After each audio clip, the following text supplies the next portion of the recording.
Good morning. तो start करते हैं marathon class CA inter second group का पहला paper cost and management accounting. ये जो सब्जेक्ट है इसमें हमें टोटल 14 चैप्टर्स दे रखे हैं। आज हम उसमें से 5 चैप्टर को रिवाइज करेंगे, फिर हम नेक्स्ट क्लास में और 5 चैप्टर को रिवाइज करेंगे और जो लास्ट क्लास होगी उसमें रिमेनिंग जो 4 चैप्टर्स होंगे उसको हम रिवाइज करेंगे। फ्रेंड्स, टोटल 14 चैप्टर्स जो दे रखे हैं, सबसे पहले तो मैं उन सारे चैप्टर के नाम आपको बताता हूँ, फिर आज हम फर्स्ट चैप्टर से रिवाइज करना स्टार्ट करेंगे। जो हमारे 14 चैप्टर्स हैं उसमें फर्स्ट चैप्टर हमें दे रखा है कॉस्ट शीट। पहला चैप्टर हमें दे रखा है cost sheet. Second chapter is material cost. Third chapter labor cost. Fourth chapter overhead.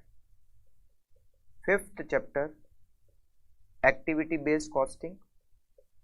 Sixth chapter process costing. 7th chapter joint product and byproduct.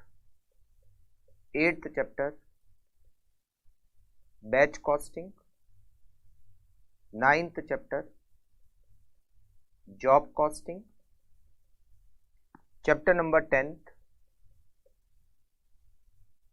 service costing. Chapter number 11 cost accounting system. Chapter number 12 budgetary control. Chapter number 13 marginal costing. And chapter number 14 standard costing. सबसे पहले हम start करते हैं chapter number 1 which is cost sheet.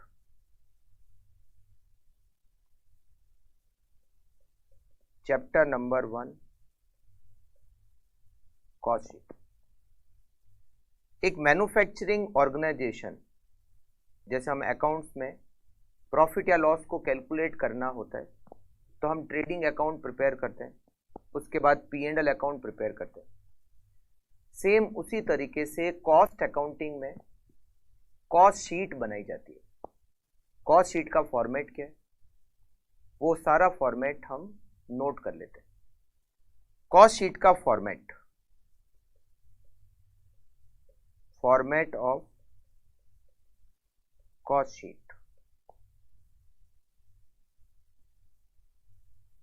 Cost sheet के format में सबसे पहले हम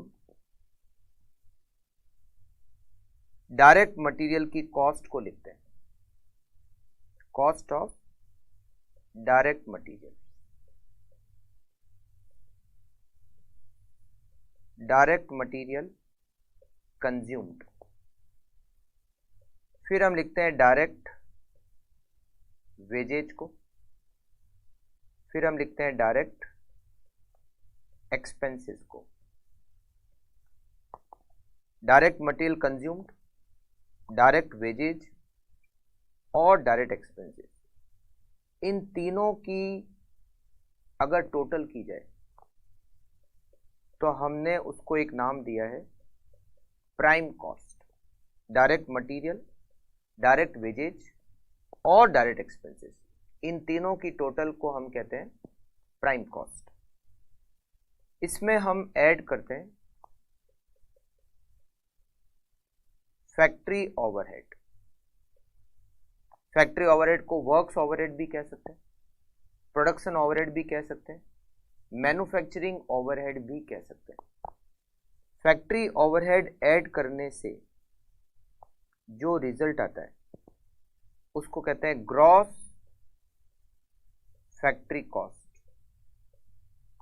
फैक्ट्री ओवरहेड ऐड करने के बाद जो रिजल्ट आता है उसको हम कहते हैं ग्रॉस फैक्ट्री कॉस्ट। इसके बाद हम इसमें ऐड करते हैं ओपनिंग वर्क इन प्रोग्रेस और हम उसमें से लेस करते हैं closing stock work in progress. इसके बाद जो रिजल्ट आता है हम उसको कहते हैं factory cost. Factory cost, factory cost कह सकते हैं, या इसको वर्क्स कॉस्ट कह सकते हैं, या इसको मैन्युफैक्चरिंग कॉस्ट कह सकते हैं। इसके बाद जो रिजल्ट आता है, इसके बाद फैक्ट्री कॉस्ट के बाद हम उसमें ऐड करते हैं administrative overhead relating to production.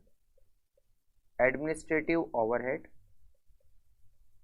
Relating to production हम उसमें ऐड करते हैं रिसर्च एंड डेवलपमेंट कॉस्ट।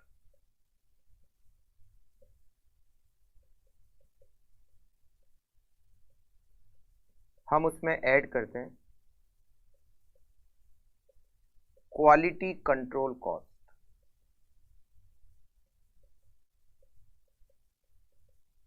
हम उसमें ऐड करते हैं प्राइमरी पैकिंग कॉस्ट।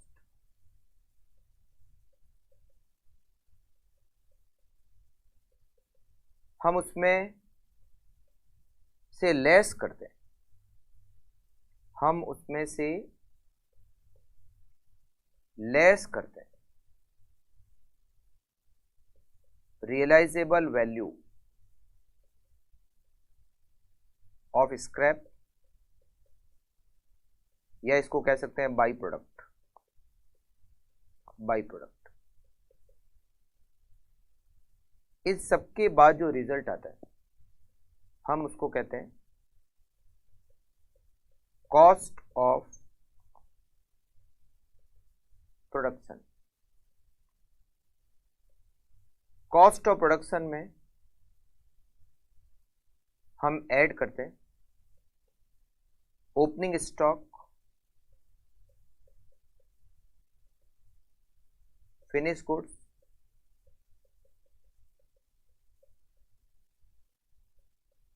और माइनस करते हैं closing stock finish goods.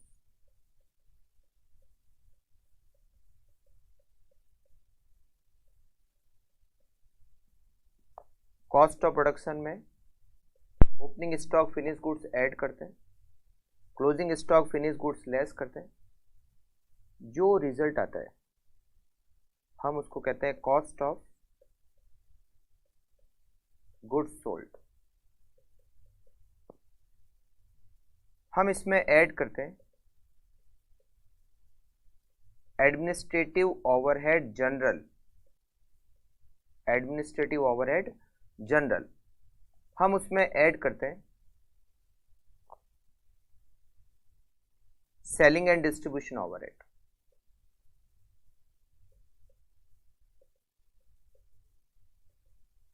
Selling and distribution overhead. इसमें marketing overhead, selling and distribution overhead में मार्केटिंग ओवरहेड और डिस्ट्रीब्यूशन ओवरहेड। मार्केटिंग ओवरहेड और डिस्ट्रीब्यूशन ओवरहेड, ये दोनों मिलकर सेलिंग एंड डिस्ट्रीब्यूशन ओवरहेड और administrative overhead general.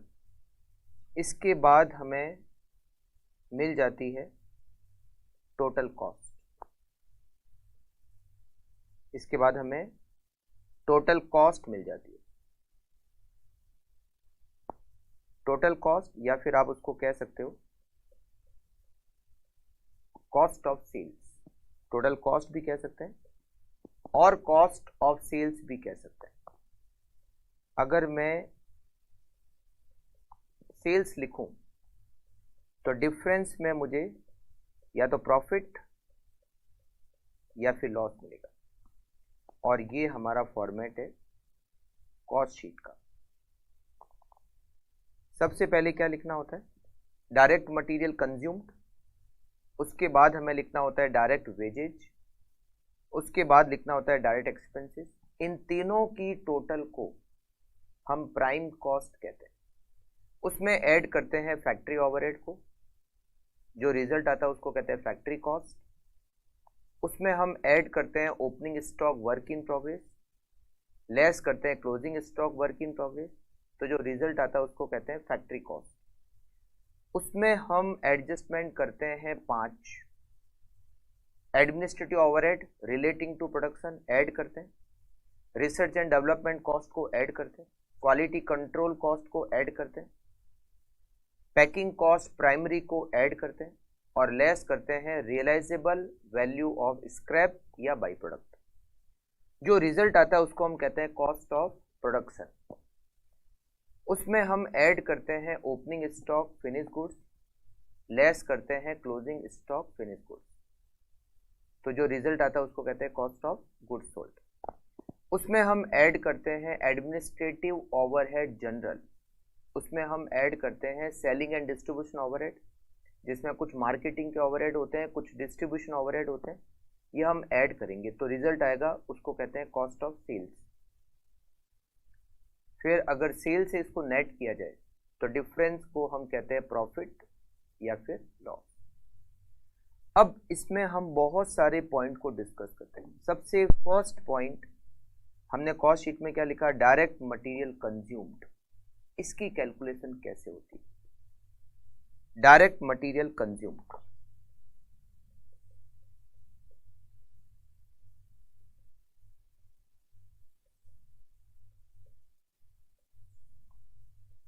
Direct material consumed या हम इसको कहते हैं रॉ मटेरियल कंज्यूम्ड।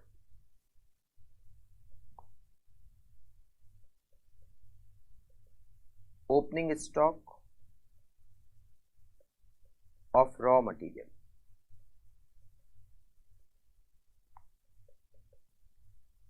इसमें हम ऐड करते हैं परचेज को, इसमें हम ऐड करते हैं any expenses relating to purchase.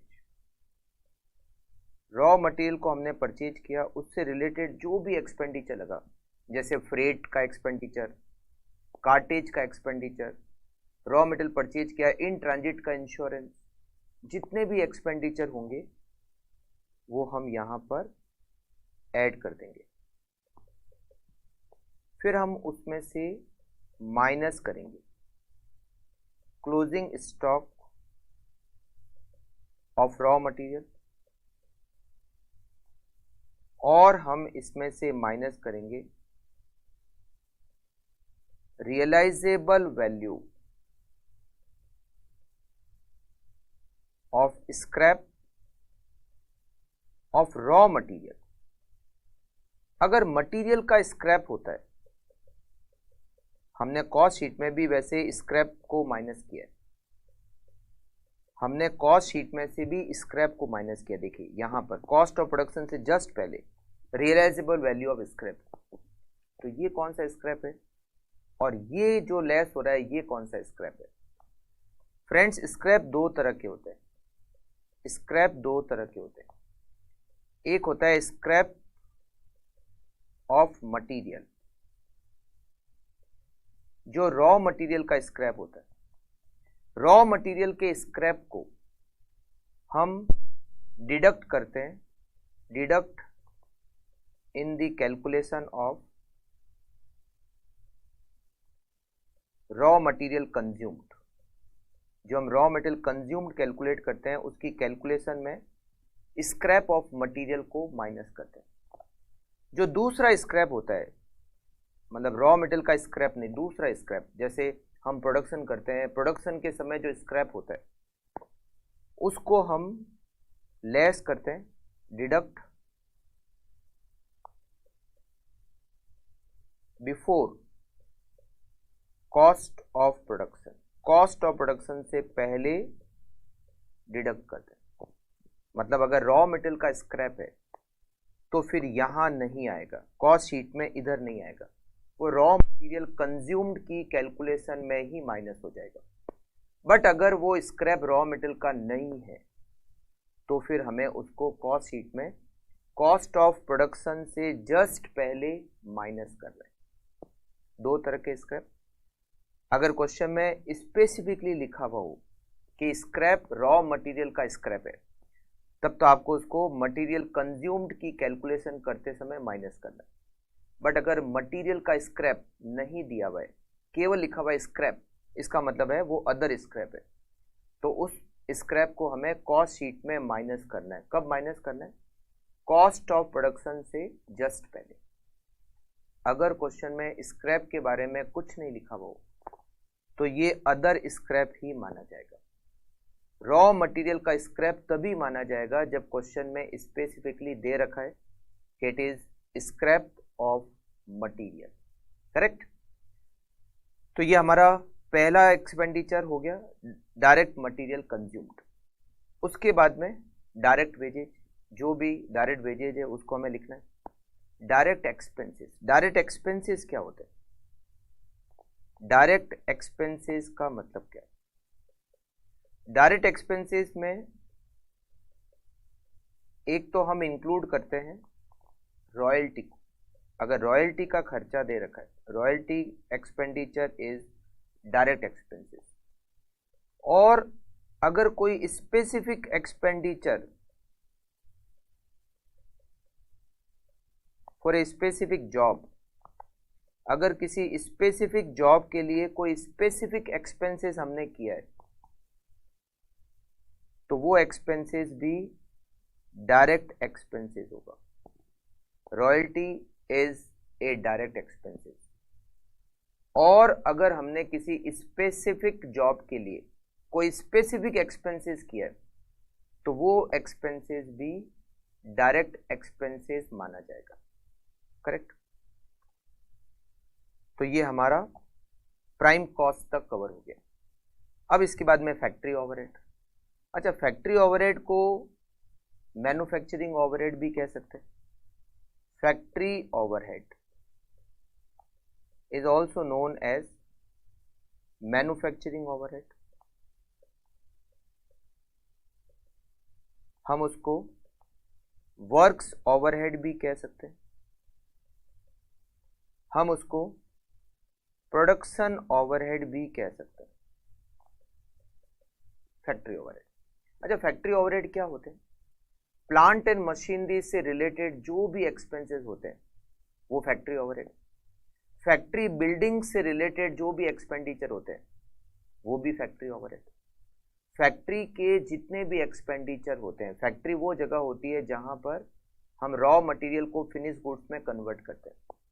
Factory में जितने भी एक्सपेंडिचर होते हैं, तीन एक्सपेंडिचर को छोड़कर, रॉ मटेरियल की कॉस्ट, डायरेक्ट वेजेज की कॉस्ट और डायरेक्ट एक्सपेंसेस, इन तीन को छोड़कर फैक्ट्री में जो भी एक्सपेंसेस होता है, पावर की कॉस्ट, मशीन की रिपेयर और मेंटेनेंस की कॉस्ट, फैक्ट्री बिल्डिंग का रेंट, प्लांट एंड मशीनरी अगर हमने रेंट पे लिया तो उसका लीज रेंट, मशीन की रिपेयर और मेंटेनेंस, फैक्ट्री बिल्डिंग की रिपेयर और मेंटेनेंस, सुपरवाइजर की सैलरी, फैक्ट्री बिल्डिंग का डेप्रीशिएशन, ये जितने भी एक्सपेंडिचर है ये सारे के सारे फैक्ट्री ओवरहेड है। कंज्यूमेबल स्टोर, मशीन के अंदर जो कंज्यूमेबल स्टोर यूज होते हैं वो कंज्यूमेबल स्टोर, वो भी सारे क्या है? Factory overhead.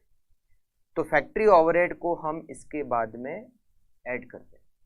हो सकता है आपको क्वेश्चन में डायरेक्टली दे रखा हो फैक्ट्री ओवरहेड, मतलब सारे फैक्ट्री ओवरहेड की टोटल आपको क्वेश्चन में दे रखी हो, या फिर हो सकता है आपको 4-5 एक्सपेंडिचर दे रखा हो, तो वो जितने भी फैक्ट्री ओवरहेड आपको दे रखे हैं उन सबको आप टोटल करोगे और फिर उसकी टोटल को आप यहां पर लिखोगे फैक्ट्री ओवरहेड। ये रिजल्ट क्या आएगा? Gross factory cost. फिर हम इसमें ऐड करेंगे opening stock work in progress, less करेंगे closing stock work in progress. इन सब के बारे में क्वेश्चन में दे रखा होगा। अगर दे रखा है तो ऐड लेस करने। अगर मान लो आपको WIP स्टॉक के बारे में क्वेश्चन में कोई डिटेल है ही नहीं तो इसका मतलब है WIP का स्टॉक 0, ना तो ओपनिंग में ना क्लोजिंग में। बट अगर आपको डिटेल दे रखी है WIP का ओपनिंग स्टॉक, WIP का क्लोजिंग स्टॉक, तो फिर आपको यहाँ पर उसका एडजस्टमेंट करना है। रिजल्ट क्या आएगा? रिजल्ट आएगा फैक्ट्री कॉस्ट। फिर हम इसमें ऐड करते हैं एडमिनिस्ट्रेटिव ओवरहेड। ये जो एडमिनिस्ट्रेटिव ओवरहेड होते हैं हम उसको 2 कैटेगरी में डिवाइड करते हैं। Administrative overhead, administrative overhead relating to production, administrative overhead relating to production, और एक होते हैं जनरल एडमिनिस्ट्रेटिव ओवरहेड। 2 तरह के एडमिनिस्ट्रेटिव ओवरहेड होते हैं, एक रिलेटिंग टू प्रोडक्शन होता है और एक होते हैं जनरल एडमिनिस्ट्रेटिव ओवरहेड। ये जो रिलेटिंग टू प्रोडक्शन है हम इसको फैक्ट्री कॉस्ट के बाद में लिखते हैं, add after factory cost. Factory cost के बाद में हम उसको ऐड करते हैं। और ये जो जनरल एडमिनिस्ट्रेटिव ओवरहेड है हम इसको ऐड करते हैं after cost of goods sold. Cost of goods sold के बाद में ऐड करते हैं, कॉस्ट ऑफ गुड्स सोल्ड के बाद में ऐड करते हैं। जबकि जो रिलेटिंग टू प्रोडक्शन है हम उसको फैक्ट्री कॉस्ट के बाद में ऐड करते हैं। अगर क्वेश्चन में स्पेसिफिकली दे रखा है कि administrative overhead is relating to production, तो आप उसको फैक्ट्री कॉस्ट के बाद में ऐड करोगे।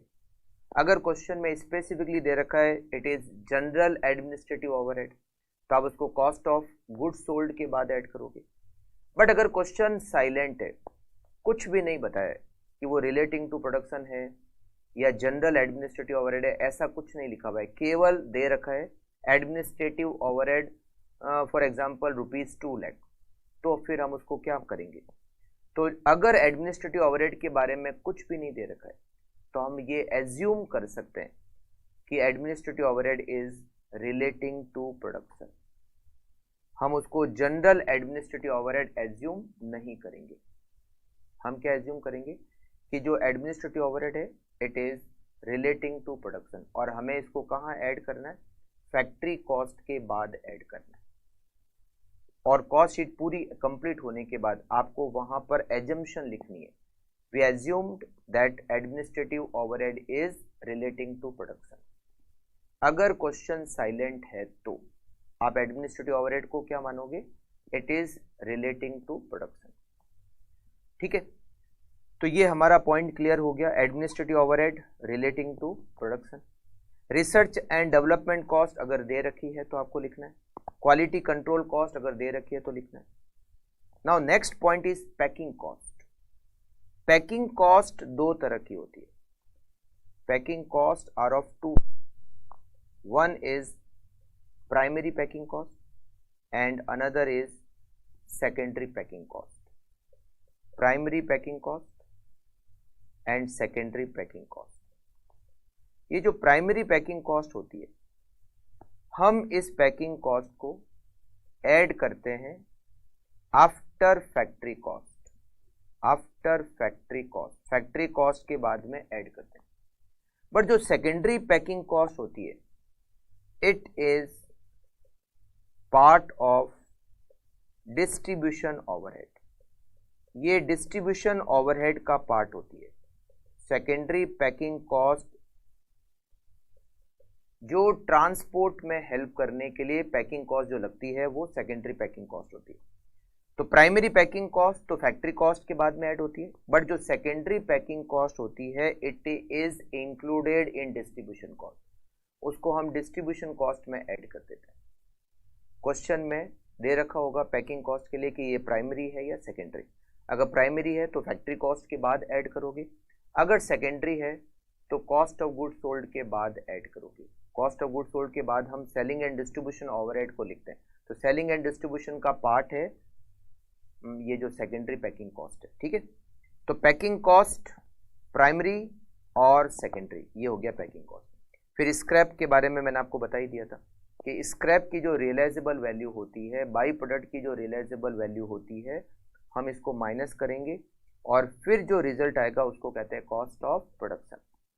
हाँ, मटेरियल का जो स्क्रैप होता है वो यहाँ से माइनस नहीं होता है। जब हम रॉ मटेरियल कंज्यूम्ड कैलकुलेट करते हैं तो वहां पर ही मटेरियल की कॉस्ट माइनस, मटेरियल का स्क्रैप माइनस हो जाता है, ठीक है।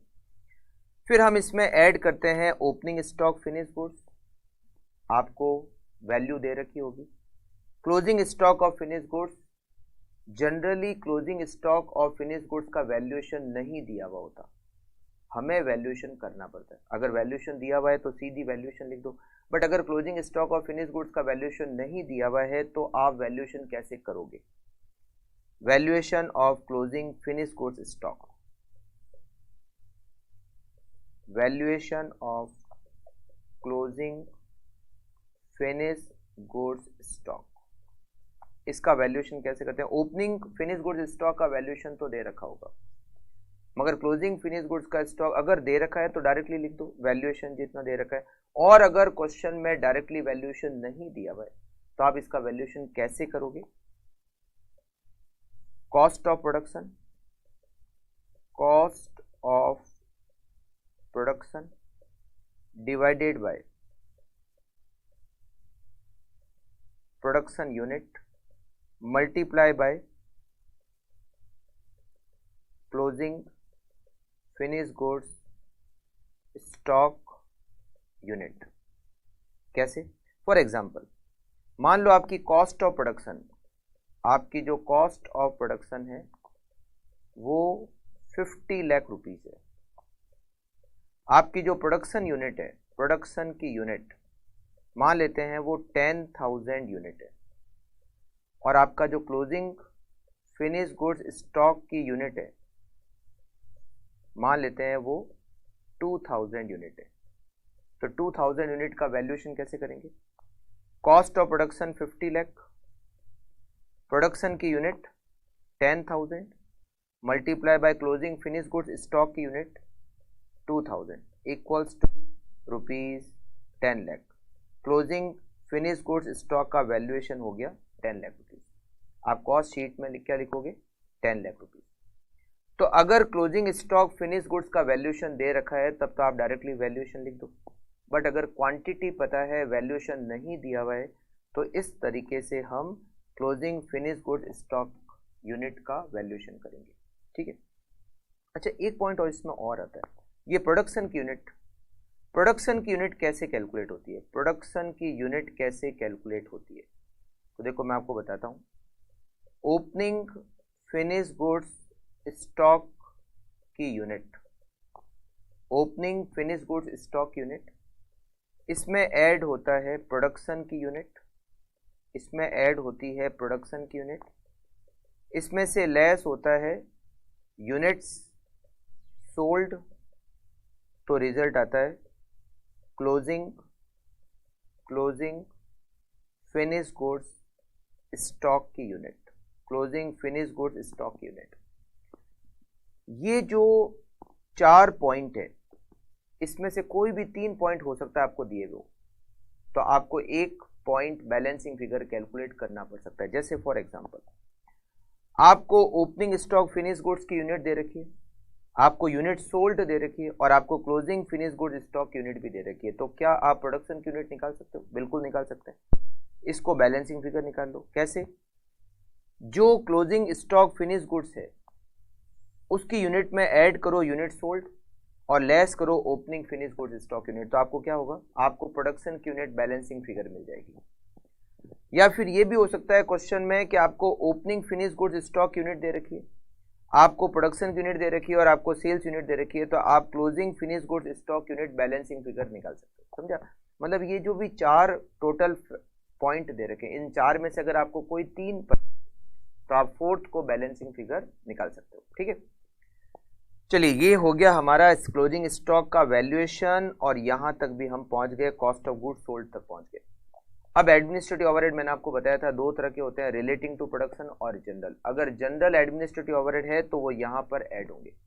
फिर selling and distribution overhead, selling and distribution overhead में मार्केटिंग के ओवरहेड, मतलब सेल्स को प्रमोट करने के जो भी एक्सपेंडिचर होते हैं वो यहाँ पर आएंगे, और डिस्ट्रीब्यूशन ओवरहेड। अच्छा, डिस्ट्रीब्यूशन ओवरहेड में जो पैकिंग कॉस्ट है सेकेंडरी, वो डिस्ट्रीब्यूशन ओवरहेड में हम इंक्लूड करते हैं, ठीक है। और ये आ जाएगी आपकी सेलिंग एंड डिस्ट्रीब्यूशन ओवरहेड की टोटल, और उसके बाद आपको मिल जाएगी टोटल कॉस्ट, मतलब cost of sales. Total cost में अगर आप फिर लिखो सेल्स तो आपको डिफरेंस में क्या मिल जाएगा, प्रॉफिट या फिर लॉस। और ये है हमारा कॉस्ट शीट का फॉर्मेट। ठीक। अच्छा, कुछ ऐसे एक्सपेंडिचर है जो हम कॉस्ट शीट में लेते ही नहीं है। वो कौन कौन से एक्सपेंसेस है? Expenses not taken in cost sheet. बहुत सारे ऐसे एक्सपेंडिचर है जो हम कॉस्ट शीट में लेते ही नहीं है, वो एक्सपेंडिचर की लिस्ट बना देते हैं। First expenses, discount. ये जो कैश डिस्काउंट देते हैं वो कॉस्ट शीट में नहीं आता। Tax, income tax, income tax cost sheet में नहीं आता।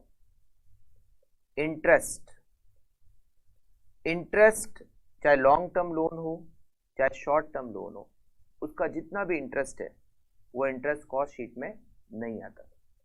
Bad debts, bad debts cost sheet में नहीं आता। एनी टाइप ऑफ प्रोविजन, किसी भी टाइप का आप प्रोविजन बना रहे हो, कोई भी टाइप का provision, provision for bad debts या प्रोविजन फॉर इनकम टैक्स, कुछ भी टाइप का प्रोविजन बना रहे हो वो कॉस्ट शीट में नहीं आता। डिविडेंड अगर आपने पे किया है वो भी कॉस्ट शीट में नहीं आता। Loss on sale of fixed assets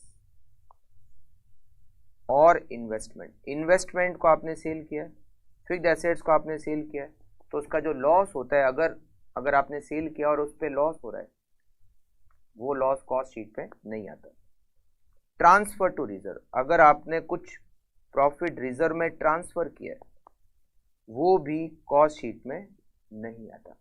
ठीक है, तो बहुत सारे ऐसे एक्सपेंडिचर है जो जैसे फाइनेंशियल अकाउंटिंग करते हैं वहां तो आते हैं बट वो कॉस्ट शीट में नहीं लेते, एटसेट्रा। अच्छा, सेम इसी तरीके से बहुत सारी इनकम भी ऐसी है जो कॉस्ट शीट में नहीं लेते। Income not taken in cost sheet, बहुत सारी ऐसी इनकम है जो कॉस्ट शीट में हम नहीं लेते। First income on investment, income on investment हम कॉस्ट शीट में नहीं लेते। Second, dividend income, dividend income को कॉस्ट शीट में नहीं लेते। इंटरेस्ट की इनकम, इंटरेस्ट की इनकम को कॉस्ट शीट में नहीं लेते। रेंट की इनकम, रेंट की इनकम को भी कॉस्ट शीट में नहीं लेते।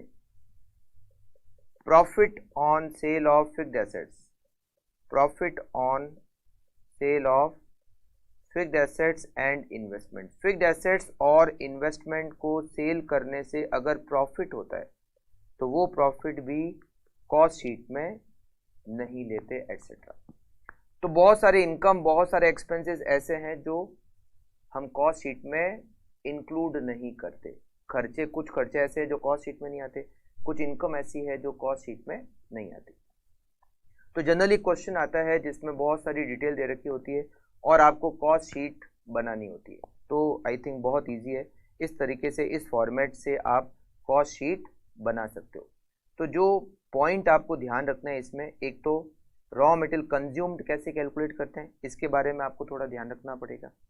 फिर आपको कैलकुलेट करना पड़ेगा कि एडमिनिस्ट्रेटिव ओवरहेड प्रोडक्शन से रिलेटेड है या जनरल है, उसका क्या ट्रीटमेंट करना है वो थोड़ा ध्यान रखना पड़ेगा। फिर आपको ध्यान रखना पड़ सकता है पैकिंग कॉस्ट के बारे में कि प्राइमरी है या सेकेंडरी है। फिर आपको ध्यान करना पड़ सकता है स्क्रैप का कि स्क्रैप मटेरियल का स्क्रैप है या अदर है। अगर मटेरियल का स्क्रैप है तो मटेरियल की कॉस्ट में से माइनस करना है, अदर है तो कॉस्ट ऑफ प्रोडक्शन से पहले माइनस करना है। फिर आपको एक और पॉइंट ध्यान रखना पड़ सकता है क्लोजिंग स्टॉक का वैल्यूएशन, कि क्लोजिंग स्टॉक का वैल्यूएशन कैसे करते हैं। क्लोजिंग स्टॉक का वैल्यूएशन करने का फॉर्मूला मैंने आपको बताया कि कॉस्ट ऑफ प्रोडक्शन में आप डिवाइड करो प्रोडक्शन यूनिट का और मल्टीप्लाई करो क्लोजिंग स्टॉक फिनिश गुड्स की यूनिट का, तो आपको क्लोजिंग स्टॉक फिनिश गुड्स का वैल्यूएशन मिल जाएगा। इसके लिए प्रोडक्शन की यूनिट कैसे कैलकुलेट करते हैं उसको भी हमने डिस्कस किया, ठीक है। और इस तरीके से आपकी पूरी कॉस्ट शीट प्रिपेयर हो जाएगी।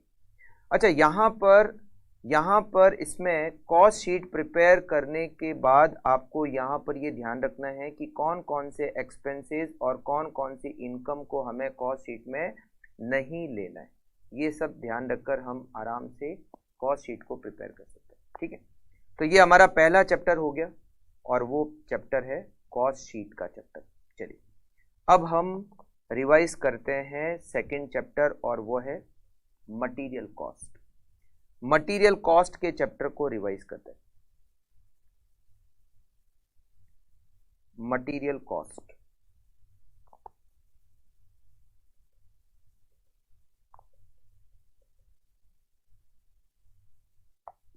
Material cost means raw material की कॉस्ट।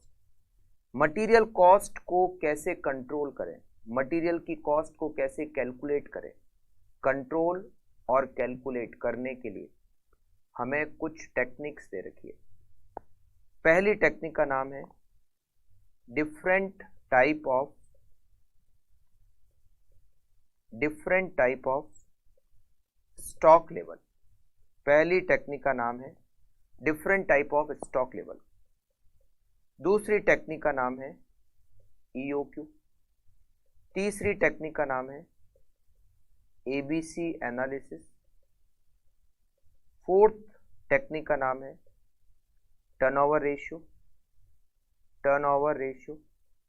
फिफ्थ टेक्निक का नाम है स्टोर्स लेजर। ये 5 टेक्निक है जो मटेरियल कॉस्ट को कंट्रोल करने के लिए हम यूज में लेते हैं। ये सारी टेक्निक पढ़ेंगे और हमारा ये चैप्टर का रिवीजन कंप्लीट हो जाएगा। मतलब ये 5 टेक्निक ही हमें इस चैप्टर में दे रखी है। अच्छा, इसके अलावा एक और पॉइंट इस चैप्टर में दे रखा है और वो है मटेरियल कॉस्ट कैलकुलेशन। मटेरियल की कॉस्ट कैसे कैलकुलेट करते हैं। तो चलिए वन बाय वन एक एक पॉइंट को डिस्कस करते हैं। सबसे पहले different type of stock level.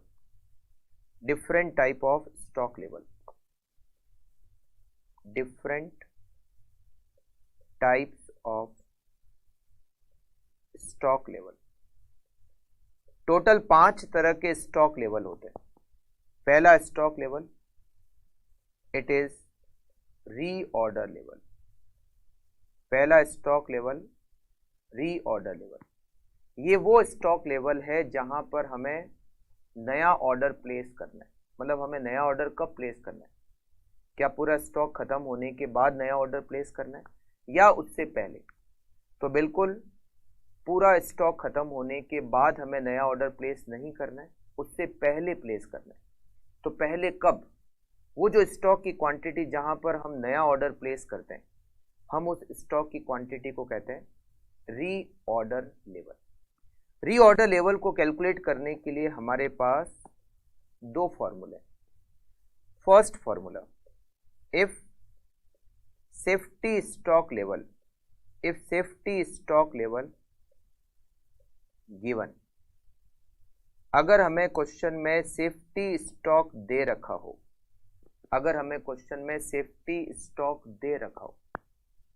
तो रीऑर्डर लेवल कैसे कैलकुलेट करते हैं।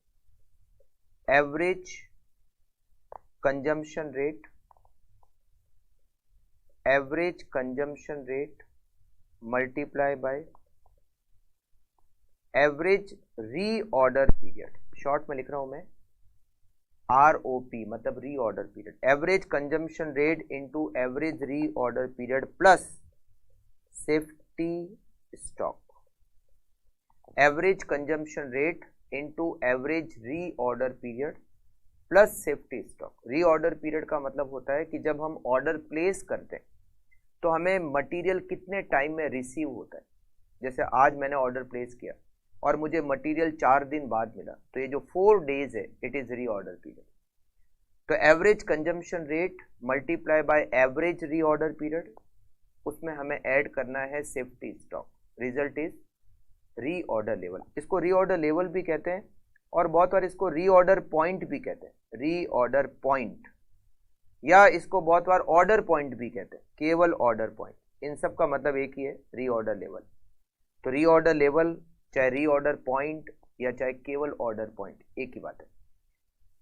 अगर क्वेश्चन में सेफ्टी स्टॉक नहीं दे रखा है, if safety stock level not given. अगर हमें क्वेश्चन में सेफ्टी स्टॉक लेवल नहीं दे रखा है तो इसका फॉर्मूला होता है maximum consumption rate, maximum consumption rate multiply by maximum reorder period, maximum reorder period ROP।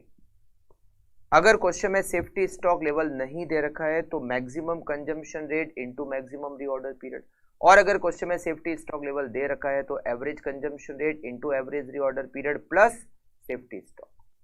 Second level होता है minimum stock level, minimum stock level, या फिर इसको हम सेफ्टी स्टॉक लेवल भी कह सकते हैं, safety level, minimum stock level, या इसका दूसरा नाम है सेफ्टी लेवल।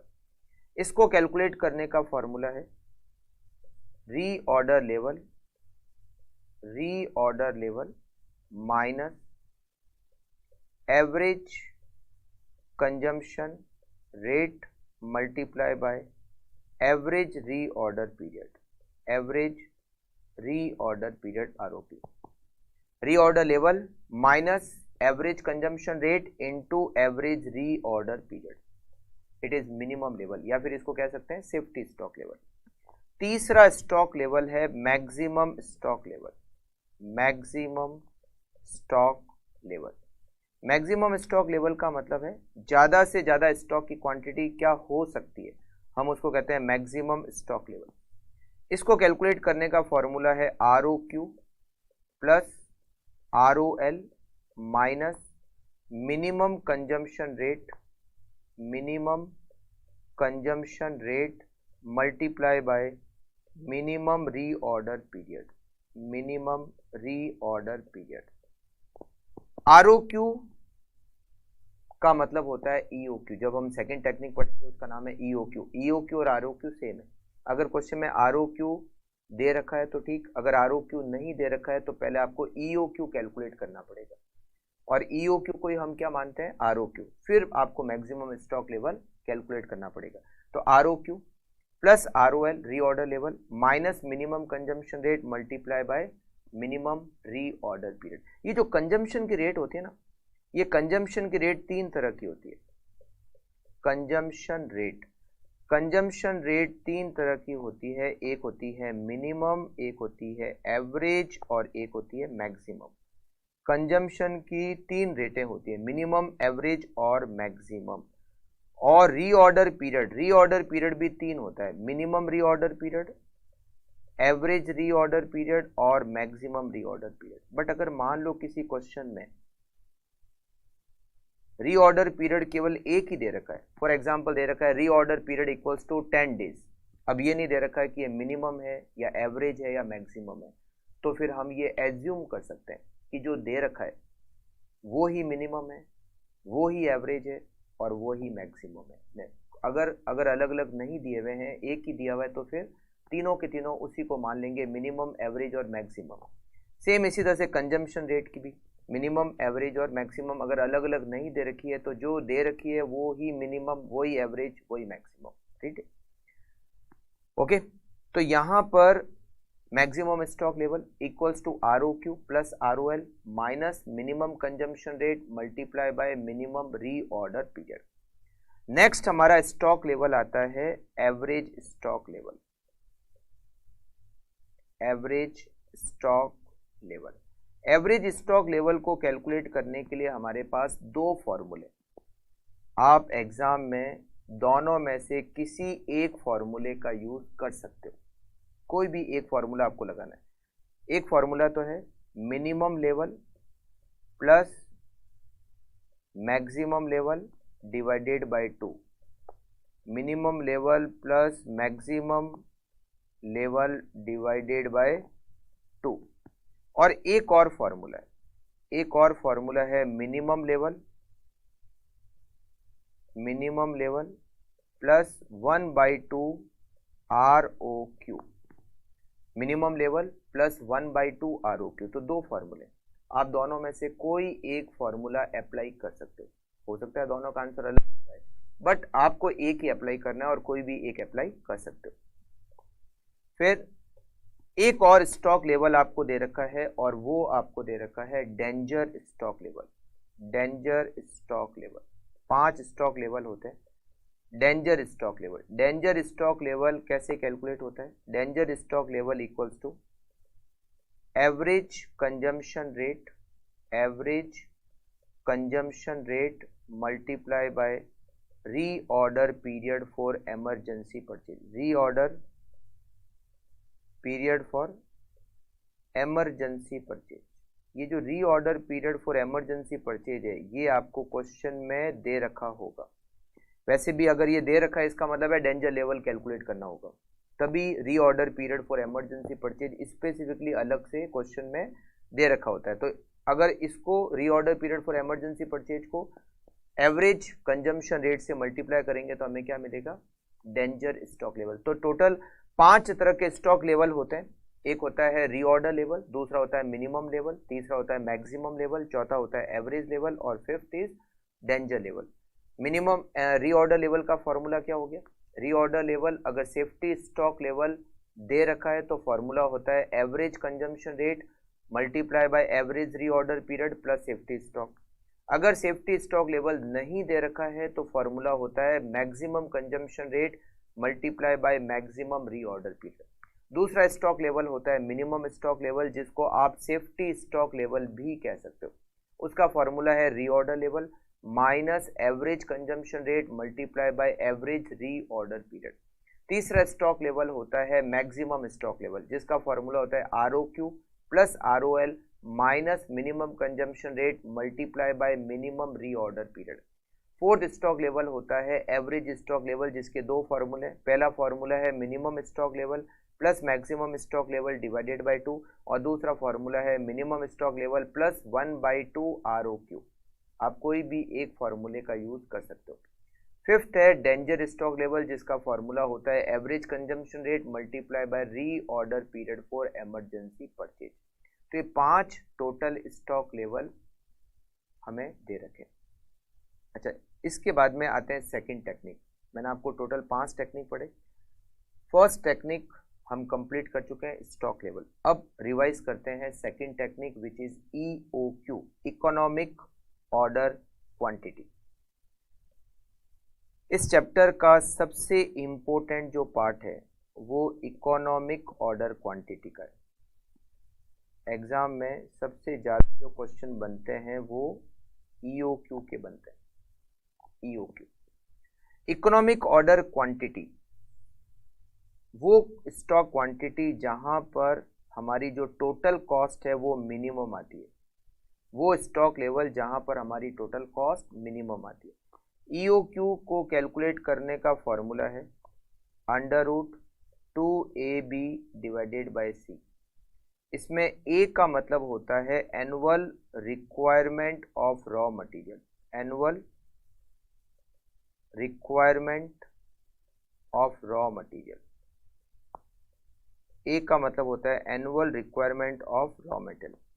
ये कैसे कैलकुलेट करते हैं A? या तो ये क्वेश्चन में आपको डायरेक्टली दे रखा होगा गिवन। अगर क्वेश्चन में आपको डायरेक्टली दिया हुआ है कि हमारी 1 साल की रॉ मटेरियल की रिक्वायरमेंट इतनी है, तब तो ठीक है, डायरेक्टली दे ही रखा है।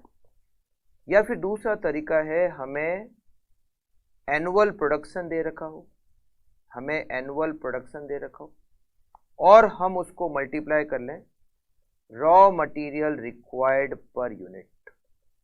जैसे मान लो हमें क्वेश्चन में दे रखा है कि annual production is 1 lakh unit and 1 unit required 2 kg raw material. 1 lakh unit is production per annum and 2 kg is requirement of raw material per unit of finished goods. तो हमें 1 लाख यूनिट बनानी है और 1 यूनिट बनाने के लिए हमें 2 किलो रॉ मटेरियल की रिक्वायरमेंट होती है। तो 1 साल में हमारी रॉ मटेरियल की रिक्वायरमेंट होगी 2 lakh kg, 1 lakh multiply by 2, ठीक है। बट कुछ क्वेश्चन ऐसे भी आते हैं जिसमें एनुअल प्रोडक्शन तो दे रखा होता है बट 1 यूनिट में कितना रॉ मटेरियल रिक्वायर्ड है वो क्वेश्चन में दिया हुआ नहीं होता। अगर ऐसा है तो फिर एनुअल रिक्वायरमेंट कैसे निकालेंगे? एवरेज कंजम्पशन रेट से। कैसे निकालोगे? Average consumption rate. Average consumption rate multiply bye 365 और 52। अगर average consumption rate per day they रखी है तो 365 से मल्टीप्लाई कर लो, और अगर average consumption rate per week दे रखी है तो आप 52 से मल्टीप्लाई करो, तो हमें क्या मिलेगा? हमें एनुअल कंजम्पशन मिल जाएगा। ध्यान रखना, अगर एनुअल कंजम्पशन डायरेक्टली दिया हुआ है तो फिर दिमाग लगाना ही नहीं है। अगर फर्स्ट नहीं दे रखा है तो फिर सेकंड से दिमाग लगाना है। Annual production multiply by raw material required per unit.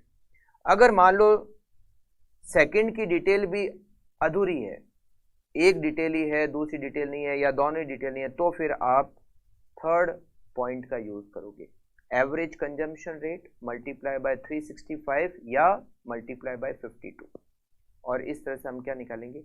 Annual requirement of raw material. Correct? तो ये तो आ गया हमारा ए। अब आता है बी। बी का मतलब होता है ordering cost per order. Ordering cost per order, और ये क्वेश्चन में डायरेक्टली दे रखा होता है, ऑर्डरिंग कॉस्ट पर ऑर्डर। इसको पर ऑर्डर भी कह सकते हैं या इसको पर लॉट भी कह सकते हैं। पर lot, ordering cost per order या फिर ऑर्डरिंग कॉस्ट पर लॉट। ठीक है?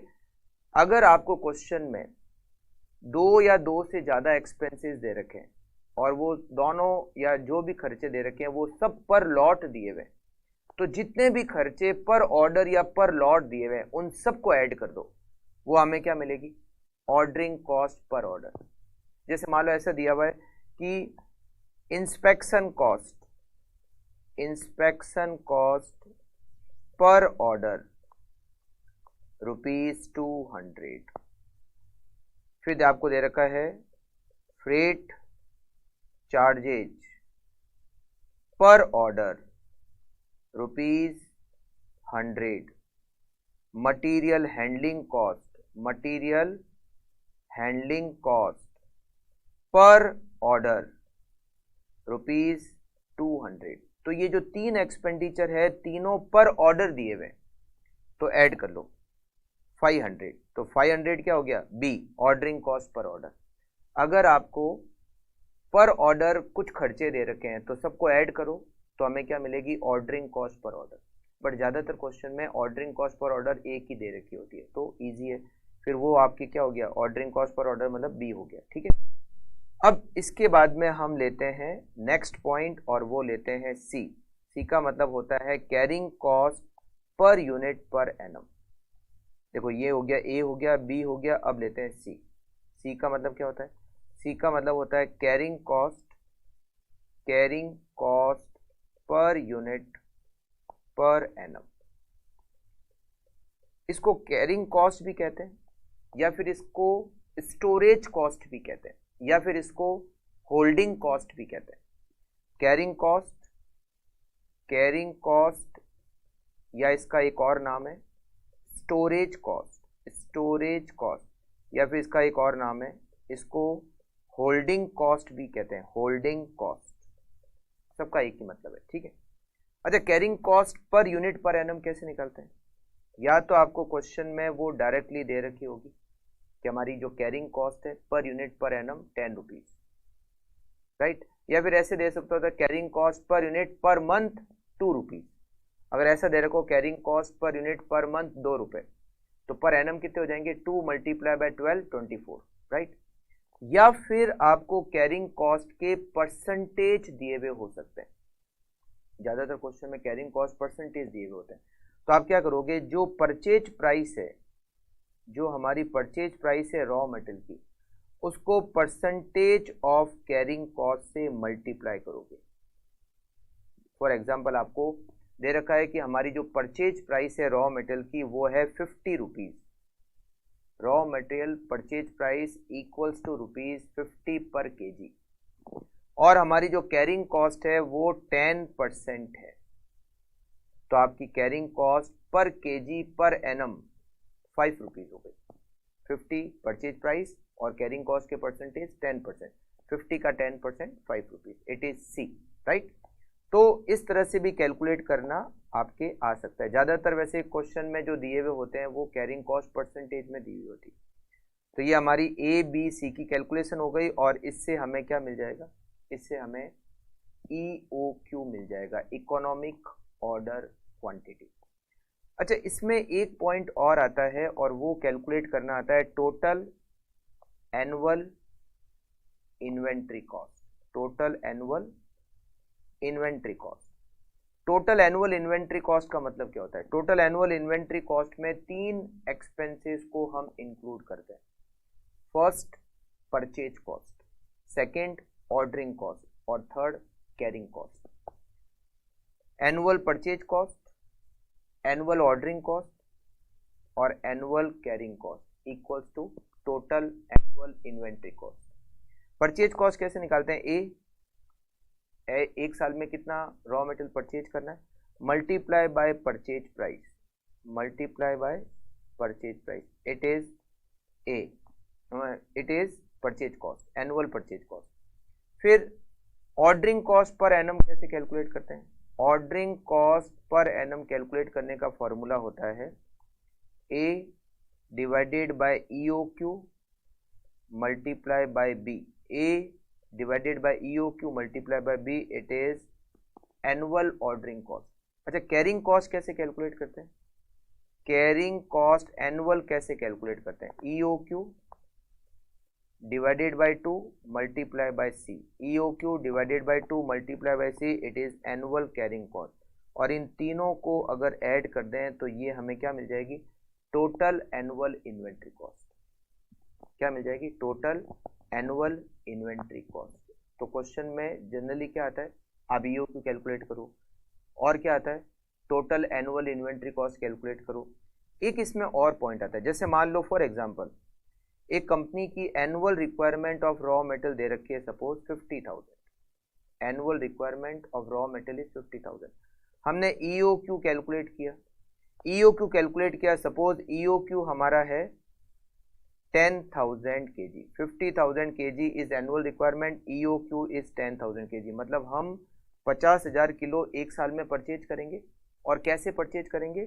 10,000 10,000 10,000 10,000 10,000 5 बार में परचेज करेंगे। बट अभी कंपनी की प्रेजेंट पॉलिसी क्या है? प्रेजेंट पॉलिसी, अभी कंपनी की प्रेजेंट पॉलिसी है वो ऑर्डर की साइज उसकी है 25,000 kg पर ऑर्डर। हमने कहा 10,000 किलो का एक ऑर्डर देना है, एक साल में 50,000 किलो रॉ मटेरियल चाहिए, तो आप 5 बार में रॉ मटेरियल खरीद लो। मगर अभी कंपनी क्या करती है? अभी कंपनी एक ऑर्डर 25,000 kg का देती है, मतलब पूरा मटेरियल 50,000 किलो 2 बार में खरीद लेती है। तो दिखती बात है, अगर वो कंपनी ऐसा कर रही है, EOQ को अगर हम फॉलो नहीं करें तो हमारी कॉस्ट ज़्यादा आएगी। तो हमें बहुत बार क्वेश्चन में पूछते हैं कि बताओ हमारी कॉस्ट कितनी ज़्यादा आएगी। तो आपको क्या करना है? आपको पहले एनुअल इन्वेंट्री कॉस्ट पता करना है। अगर हम EOQ को फॉलो करते हैं तो हमारी एनुअल इन्वेंट्री कॉस्ट कितनी आती है। फिर आपको एनुअल इन्वेंट्री कॉस्ट वापस से पता करनी है as per present policy. Present policy क्या है? हमारी ऑर्डर की साइज अभी प्रेजेंट पॉलिसी में 25,000 kg है। तो आप वापस से टोटल कॉस्ट कैलकुलेट करोगे। अगर ऑर्डर की साइज अभी जो 25,000 kg है उससे हमारी एनुअल इन्वेंट्री कॉस्ट कितनी लगती है। तो जब आप EOQ पे टोटल एनुअल इन्वेंट्री कॉस्ट निकालोगे और जब आप अभी प्रेजेंट पॉलिसी के हिसाब से टोटल एनुअल इन्वेंट्री कॉस्ट निकालोगे तो प्रेजेंट पॉलिसी पे जो टोटल कॉस्ट आएगी वो ज़्यादा आएगी EOQ की टोटल कॉस्ट से। जैसे मान लो आपने प्रेजेंट पॉलिसी पे टोटल कॉस्ट निकाली, प्रेजेंट पॉलिसी पे टोटल कॉस्ट निकाली, सपोज वो आती है आपकी टोटल कॉस्ट है वो है 10,50,000। और फिर आपने EOQ पे टोटल कॉस्ट निकाली, मान लो वो टोटल कॉस्ट आती है 10,30,000। इसका मतलब है प्रेजेंट पॉलिसी फॉलो करने से, आप EOQ को फॉलो नहीं कर रहे हो, प्रेजेंट पॉलिसी को फॉलो कर रहे हो, तो आपकी एक्स्ट्रा कॉस्ट 20,000 है। तो क्वेश्चन में बहुत बार पूछते हैं कि बताओ प्रेजेंट पॉलिसी से हमारी कितनी एक्स्ट्रा कॉस्ट लग रही है। तो हमारी 20,000 की एक्स्ट्रा कॉस्ट लग रही है। मतलब आपको क्या करना है, total cost as per present policy से भी कैलकुलेट करनी है और total cost as per EOQ से भी कैलकुलेट करनी है। ईओक्यू की टोटल कॉस्ट कम आएगी और प्रेजेंट पॉलिसी के हिसाब से टोटल कॉस्ट ज़्यादा आएगी, तो कितनी ज़्यादा आ रही है वो आपका आंसर हो जाएगा। ठीक है। अच्छा, इसमें एक और पॉइंट आता है, जैसे मान लो हमारी एनुअल रिक्वायरमेंट है suppose 1 lakh KG, 1 lakh KG, और हमारा ईओक्यू आता है suppose EOQ equals to 5000 KG. ठीक है, हमने कहा हम एक बार में 5000 किलो परचेज करेंगे और एक साल में टोटल 1 लाख केजी, मतलब हम 5,000 करके टोटल 1 लाख केजी परचेज करेंगे। ठीक है, बट एक सप्लायर कहता है, एक सप्लायर आपको ऑफर देता है कि ये जो आपने ऑर्डर की साइज फिक्स की है 5,000 किलो, इसकी जगह आप ऑर्डर की साइज करो 10,000 केजी। मैं आपको परचेज प्राइस में 2% का डिस्काउंट दूं।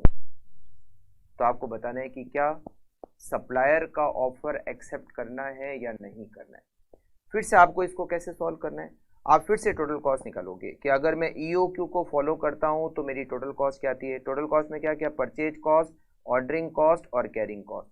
आप ईओक्यू को फॉलो करो तो आपकी टोटल कॉस्ट कितनी आती है, और अगर आप सप्लायर के ऑफर को एक्सेप्ट करो तो आपकी परचेज कॉस्ट कितनी, ऑर्डरिंग कॉस्ट कितनी, कैरिंग कॉस्ट कितनी और टोटल कॉस्ट कितनी। फिर आप कंपेयर करोगे कि टोटल कॉस्ट कम कहाँ पे। अगर टोटल कॉस्ट ईओक्यू पर कम है तो आप कहोगे सप्लायर ऑफर को एक्सेप्ट नहीं करेंगे, बट अगर आपकी टोटल कॉस्ट सप्लायर के ऑफर पे कम है तो फिर आप लिखोगे कि supplier offer should be accepted. मतलब आपको टोटल कॉस्ट करके कंपेयर करना है, टोटल कॉस्ट कैलकुलेट करके कंपेयर करना है कि टोटल कॉस्ट कम कहाँ पे, ईओक्यू पर या सप्लायर ऑफर पे। सप्लायर ऑफर पे कम है तो सप्लायर ऑफर एक्सेप्ट करेंगे, ईओक्यू पर कम है तो सप्लायर का ऑफर एक्सेप्ट नहीं करेंगे। करेक्ट। तो ये कुछ क्वेश्चन आते हैं ईओक्यू के हिसाब से। आपको 3 पॉइंट आपको ध्यान रखना है। एक तो ईओक्यू कैलकुलेट करने का फॉर्मूला ध्यान रखो, एक आपको पता रखना है ऑर्डरिंग कॉस्ट कैसे कैलकुलेट होती है, और एक आपको पता रखना है कैरिंग कॉस्ट कैसे कैलकुलेट होती है। मतलब ये सारे फॉर्मूले आपको ध्यान रखने पड़ेंगे। करेक्ट। चलिए अब हम आगे बढ़ते हैं और तीसरा टॉपिक लेते हैं। इसमें पहला टॉपिक मैंने आपको बताया स्टॉक लेवल, वो हमने कर लिया 5 स्टॉक लेवल। फिर हमने दूसरा टॉपिक ईओक्यू भी कर लिया। अब तीसरा लेते हैं एबीसी एनालिसिस। एबीसी एनालिसिस क्या होता है? एबीसी एनालिसिस, एबीसी एनालिसिस ये कहता है कि आपके जितने भी रॉ मटेरियल है, मतलब आपकी फैक्ट्री में जितने टाइप के मटेरियल है, आप सारे मटेरियल को 3 कैटेगरी में डिवाइड करो। ए कैटेगरी, बी कैटेगरी और सी कैटेगरी। ए कैटेगरी में हमें उन मटेरियल को रखना है जिनकी वैल्यू बहुत हाई होती है और क्वांटिटी बहुत कम होती है। सी कैटेगरी में उनको रखना है जिनकी वैल्यू बहुत लो होती है और क्वांटिटी बहुत हाई होती है। बी में उनको रखना है जिनकी वैल्यू भी एवरेज होती है, ज़्यादा कम भी नहीं ज़्यादा भी नहीं, एवरेज होती है, और क्वांटिटी भी एवरेज होती है। मतलब आपको सारे मटेरियल, जितने भी टाइप के मटेरियल है, उनको 3 कैटेगरी में डिवाइड करो, A B C. A high value low quantity, B में वो मटेरियल आएंगे जिनकी value low but quantity high, और बी में वो आएंगे जो एवरेज वैल्यू एवरेज क्वांटिटी। मतलब A high value, C low value और बी एवरेज वैल्यू। ये क्लासिफिकेशन हमने क्यों किया? ये जो मटेरियल कंट्रोल करना है, मटेरियल कॉस्ट को कंट्रोल करना है, मटेरियल कॉस्ट कंट्रोल करने के लिए हमारे पास बहुत सारी टेक्निक्स है। ईओक्यू है, इन्वेंट्री टर्नओवर रेशियो है, स्टोर लेजर है, स्टॉक लेवल है। ये सारी टेक्निक हमें यूज करनी है। जो जो मटेरियल ए कैटेगरी में, उनका हमें कंट्रोलिंग करनी है। जो सी कैटेगरी में है उनकी कंट्रोलिंग नहीं करनी है, और जो बी में है उसके लिए हम करेंगे cost benefit analysis. Cost benefit analysis का मतलब है कि अगर हम उनका कंट्रोलिंग करते हैं तो कंट्रोलिंग करने की कॉस्ट क्या आती है और कंट्रोलिंग करने से बेनिफिट क्या होता है। अगर बेनिफिट कॉस्ट से ज़्यादा है तब तो कंट्रोलिंग करेंगे, बी कैटेगरी में जो मटेरियल है उनकी कंट्रोलिंग करेंगे। और अगर कॉस्ट कम है, कॉस्ट ज़्यादा है और बेनिफिट कम है तो कंट्रोलिंग नहीं करेंगे। मतलब कॉस्ट बेनिफिट एनालिसिस में अगर कॉस्ट ज़्यादा है तो कंट्रोलिंग नहीं करेंगे, बेनिफिट ज़्यादा है तो कंट्रोलिंग करेंगे। तो ये पूरा जो क्लासिफिकेशन होता है मटेरियल का, हम केवल मटेरियल को 3 कैटेगरी में इसलिए क्लासिफाई कर रहे हैं कि हमें ये पता करना है कि हमें मटेरियल कॉस्ट कंट्रोल क्या सारे मटेरियल का करना है या कुछ मटेरियल का ही करना है। तो ये टेक्निक ये कहती है कि सबका मटेरियल कॉस्ट कंट्रोल नहीं करना है, केवल वो मटेरियल जो ए कैटेगरी में है उनका करना है, जो सी कैटेगरी में है उनका कंट्रोलिंग नहीं करना है, और जो बी कैटेगरी में है उसके लिए कॉस्ट बेनिफिट एनालिसिस करेंगे और उसके बाद डिसाइड करेंगे कि कंट्रोलिंग करनी है या नहीं करनी। It is ABC analysis. फिर इसमें एक और टेक्निक आती है, 4th technique, inventory turnover ratio. Inventory turnover ratio. ये जो रॉ मेटेरियल होते हैं, कुछ रॉ मेटेरियल ऐसे होते हैं जो फास्ट मूविंग होते हैं, मतलब उनका मूवमेंट बहुत फास्ट है, परचेज किया कंज्यूम हो गया, परचेज किया कंज्यूम हो गया, फास्ट रनिंग आइटम है। कुछ मटेरियल होते हैं जो बहुत स्लो रनिंग है, धीरे धीरे कंज्यूम होते हैं, परचेज किया कंज्यूम हो रहे हैं धीरे धीरे, फिर खरीदा है तो धीरे धीरे उसका मूवमेंट होता है। तो मटेरियल का मूवमेंट फास्ट है या स्लो, ये पता करने के लिए इन्वेंट्री टर्नओवर रेशियो हम कैलकुलेट करते हैं। इन्वेंट्री टर्नओवर रेशियो का फॉर्मूला होता है, इन्वेंट्री टर्नओवर रेशियो का फॉर्मूला होता है raw material consumed divided by average stock. Raw material consumed divided by average stock. Raw material consumed क्या होता है? अच्छा, एक और इसमें कैलकुलेशन होती है, पहले वो लिख लेता हूं। Inventory holding period. Inventory holding period.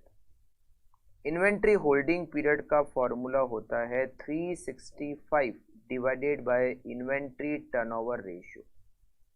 Inventory turnover ratio, it is inventory holding period. जो फास्ट मूविंग रॉ मटेरियल होते हैं, फास्ट मूविंग रॉ मटेरियल वो होते हैं जिनका टर्नओवर रेशियो हाई होता है, टर्नओवर रेशियो हाई और होल्डिंग पीरियड लो। होल्डिंग पीरियड लो। जिस रॉ मटेरियल का टर्नओवर रेशियो ज़्यादा है और होल्डिंग पीरियड कम है वो फास्ट मूविंग मटेरियल होता है। और स्लो मूविंग कौन सा होता है? स्लो मूविंग वो होता है जिनका टर्नओवर रेशियो लो होता है, टर्नओवर रेशियो लो और holding period high. Holding period high, ठीक है। अच्छा, रॉ मटेरियल कंज्यूम्ड कैसे निकालते हैं? Raw material consumed equals to opening stock of raw material plus purchase minus closing stock of raw material, closing stock of raw material. अच्छा, average stock कैसे calculate करते हैं? Average stock equal to opening stock plus closing stock divided by 2। Correct. तो ये आपका 4th technique यहां पर हमने रिवाइज की और वो है टर्नओवर रेशियो। तो देखो 1st, 2nd, 3rd और ये हो गया 4th। अब आता है, पहले हम करते हैं मटेरियल कॉस्ट कैलकुलेशन, ये वाला पार्ट। मटेरियल कॉस्ट कैलकुलेशन क्या होती है? मटेरियल कॉस्ट को कैसे कैलकुलेट होती है? आप लोगों ने पढ़ा होगा कि जब हम एक फिक्स्ड एसेट्स को परचेज करते हैं तो फिक्स्ड एसेट्स को परचेज करने के बाद उसको फैक्ट्री में लाके इंस्टॉल करने तक का जितना भी खर्चा होता है वो फिक्स्ड एसेट्स की कॉस्ट में ऐड होता है। सेम उसी तरीके से जब हम मटेरियल को परचेज करते हैं, कहाँ से परचेज करते हैं? सप्लायर से। सप्लायर से परचेज करते हैं और वो मटेरियल कहाँ आता है? हमारे गोडाउन तक आता है, हमारे स्टोर तक आता है। तो सप्लायर से हमने रॉ मटेरियल परचेज किया और उसको हमारे स्टोर तक लेकर आए। जितने भी खर्चे लगते हैं स्टोर तक आने तक, जितने भी खर्चे लगते हैं, वो सारे के सारे खर्चे मटेरियल की कॉस्ट में ऐड होते हैं। अच्छा, बाद में जाके कुछ लेस भी होते हैं, तो क्या ऐड होते हैं और क्या लेस होते हैं वो हमें इसमें दे रखा है material cost calculation. Material cost calculation, material cost calculation. Supplier, supplier जो होता है, सप्लायर बनाता है बिल, सप्लायर इनवॉइस बनाता है। इनवॉइस कैसे बनता है? इनवॉइस कैसे बनता है? इनवॉइस वैल्यू हम उसमें से लेस करते हैं ट्रेड डिस्काउंट। क्या माइनस करते हैं? ट्रेड डिस्काउंट माइनस करते हैं। ट्रेड डिस्काउंट माइनस होने के बाद जो रिजल्ट आता है हम उसमें ऐड करते हैं जीएसटी, और ये बन गया सप्लायर का इनवॉइस। अब बात आती है इन ट्रांजिट। इन ट्रांजिट में बहुत सारे एक्सपेंसेस लग सकते हैं। क्या क्या खर्चे लग सकते हैं इन ट्रांजिट में? इन ट्रांजिट के जितने भी खर्चे लगते हैं वो सब ऐड हो जाते हैं। जैसे कार्टेज, कार्टेज लग सकती है, जैसे ये कार्टेज लग सकती है, जैसे फ्रेट इनवर्ड जिसको हम कहते हैं फ्रेट लग सकता है, कैरिज इनवर्ड लग सकता है, कस्टम ड्यूटी लग सकती है, कस्टम ड्यूटी लग सकती है। इन ट्रांजिट का अगर इंश्योरेंस कराया है तो इन ट्रांजिट इंश्योरेंस प्रीमियम लग सकती है। हो सकता है हमने पैकिंग के लिए कुछ खरीदा है तो पैकिंग कॉस्ट लग सकती है। ये सारे खर्चे, एनी अदर एक्सपेंसेस, और भी कोई एक्सपेंसेस लगा है ड्यूरिंग ट्रांजिट, वो सारे के सारे खर्चे हम मटेरियल की कॉस्ट में ऐड कर देते हैं। अब वो मटेरियल कहाँ पहुंच गया? हमारी फैक्ट्री में पहुंच गया। तो फैक्ट्री से स्टोर तक खर्चा लगता है जिसको हम अनलोडिंग चार्जेज कह सकते हैं या फिर हैंडलिंग कॉस्ट कह सकते हैं, वो उसमें ऐड होता है। Material handling cost, material handling cost वो उसमें ऐड हो जाएगा, हैंडलिंग कॉस्ट। फिर इसमें से माइनस होता है जीएसटी क्रेडिट। अगर जीएसटी की क्रेडिट मिलती है, जीएसटी की अगर क्रेडिट मिलती है तो ये जो इनवॉइस, ये जो बिल में जितनी इनवॉइस ऐड की थी वो पूरी की पूरी माइनस हो जाएगी अगर जीएसटी की क्रेडिट मिलती है तो। हाँ, अगर क्वेश्चन में दिया हुआ है जीएसटी क्रेडिट मिलती है तो माइनस करना, अगर क्वेश्चन में लिखा हुआ है जीएसटी क्रेडिट नहीं मिलती है तो माइनस नहीं करना है। बट अगर मान लो क्वेश्चन में कुछ लिखा हुआ ही नहीं है कि जीएसटी क्रेडिट मिलेगी या नहीं मिलेगी, तो हम ये एज्यूम करते हैं कि जीएसटी क्रेडिट मिलेगी, तो आपको क्या करना है? उसको माइनस करना है। अच्छा, और माइनस क्या होता है? Packing if returnable. बहुत बार जो पैकिंग होती है वो रिटर्नेबल होती है,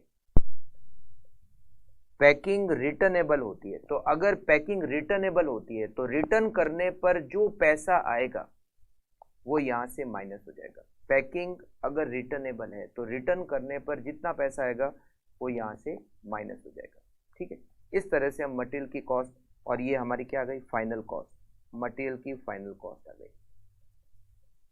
करेक्ट। अब लास्ट टॉपिक इसमें है चैप्टर में, और वो है स्टोर लेजर। स्टोर लेजर के वैसे तो बहुत सारे मेथड है, मगर मेन जो मेथड है वो है 4। एक मेथड है जिसका नाम है FIFO, first in first out. दूसरा है LIFO, last in first out. तीसरा है सिंपल एवरेज, सिंपल एवरेज। और लास्ट है weighted average, weighted average. 4 method main है। ठीक है। अच्छा, स्टोर लेजर, ये स्टोर है। स्टोर में मटेरियल की जो रिसिप्ट होती है वो 2 तरीके से रिसिप्ट होती है। मटेरियल 2 तरीके से आता है और मटेरियल 3 तरीके से कम होता है। 2 तरीके से बढ़ता है, 3 तरीके से कम होता है। बढ़ता कैसे? स्टोर में मटेरियल बढ़ेगा कैसे? फर्स्ट, जब हम मटेरियल को परचेज करते हैं तब मटेरियल इंक्रीज होता है, और हमने मटेरियल को जब इश्यू करते हैं, जिस प्रोडक्शन डिपार्टमेंट को हमने मटेरियल इश्यू किया है, अगर वो उसमें से कुछ मटेरियल को रिटर्न कर दे, रिटर्न बाय प्रोडक्शन डिपार्टमेंट, अगर प्रोडक्शन डिपार्टमेंट कुछ मटेरियल को रिटर्न कर देता है तो वो स्टोर के लिए क्या हो जाती है, रिसिप्ट, मतलब वहां स्टॉक बढ़ेगा। स्टोर में स्टॉक बढ़ेगा कब, जब मटेरियल खरीदेंगे तो बढ़ेगा, और या फिर जो मटेरियल हमने इश्यू किया था, जो मटेरियल हमने प्रोडक्शन डिपार्टमेंट को दिया था, उन्होंने उसमें से कुछ मटेरियल वापस रिटर्न कर दिया तो स्टॉक बढ़ेगा। अच्छा, डिक्रीज कैसे होता है? स्टॉक 3 तरह से डिक्रीज होता है। फर्स्ट, जब हम मटेरियल को इश्यू करते हैं, इश्यूड टू प्रोडक्शन डिपार्टमेंट, हमने प्रोडक्शन डिपार्टमेंट को मटेरियल इश्यू किया तो मटेरियल कम हो गया, स्टॉक कम हो गया। या फिर हमने परचेज रिटर्न किया, जब हम परचेज करते हैं तो स्टॉक बढ़ता है, परचेज रिटर्न करते हैं तो लेस होता है। और एक तीसरा और होता है लॉस, जब मटेरियल का लॉस होता है। अच्छा, ये जो लॉस होता है ये 2 तरीके का होता है, एक होता है नॉर्मल लॉस और एक होता है एबनॉर्मल लॉस। नॉर्मल लॉस तो हम चार्ज करते हैं, charge to good output, good unit, charge to good unit. और एबनॉर्मल लॉस होता है, इसको चार्ज करते हैं P&L में। कैसे, मैं बताता हूं आपको। नॉर्मल और एबनॉर्मल का क्या ट्रीटमेंट होता है समझना। जैसे मान लो जो स्टोर लेजर बनाते हैं, स्टोर लेजर का जनरली फॉर्मेट क्या होता है, स्टोर लेजर का फॉर्मेट जनरली इस तरह से बनता है। पहला कॉलम बनता है डेट का, दूसरा कॉलम बनता है पर्टिकुलर्स का। ये पर्टिकुलर्स का कॉलम नहीं चाहे तो नहीं भी बना सकते। फिर हम लिखते हैं रिसिप्ट। रिसिप्ट में 3 कॉलम बनते हैं, क्वांटिटी का, रेट का और अमाउंट का। फिर हम लिखते हैं इश्यू।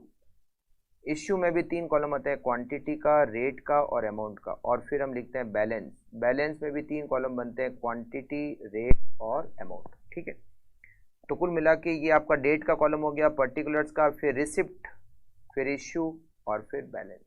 ठीक है, मान लो हमारा बैलेंस है अभी 5000 kg, 10 रुपये की रेट 50,000, और हमारा एक और स्टॉक है 3000 kg एट द रेट 12, और ये हो गया 36,000। ठीक है, मान लो इसके अगले दिन लॉस हो गया। ये है हमारा स्टॉक है सपोज 25 अप्रैल का, और 26 अप्रैल को हमें लिखा हुआ है कि 200 kg का लॉस हो गया, और अभी मान लो हम FIFO मेथड काम में ले रहे हैं, तो 200 kg का लॉस हो गया। अब 200 kg या तो नॉर्मल लॉस होगा या एबनॉर्मल लॉस होगा। तो नॉर्मल लॉस का क्या करना है और एबनॉर्मल लॉस का क्या करना है, ठीक है, समझना।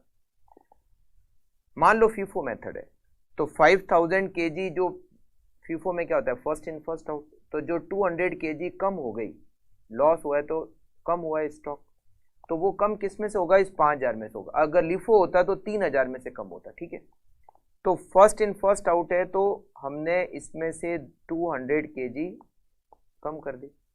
अगर लॉस नॉर्मल लॉस है तो वो ये कहता है कि रेट और अमाउंट में कुछ नहीं आएगा, मतलब 200 kg का लॉस हुआ, क्वांटिटी तो कम कर दी, मगर रेट और अमाउंट में कुछ नहीं लिखना है अगर नॉर्मल लॉस है तो ये जो 5000 kg है ये कम होकर 4800 kg हो गया, मगर रेट और अमाउंट में हमने यहाँ कुछ नहीं लिखा। इसका मतलब अमाउंट सेम टू सेम रह गया 50,000, ये जो सेम 50,000 था वो रह गया।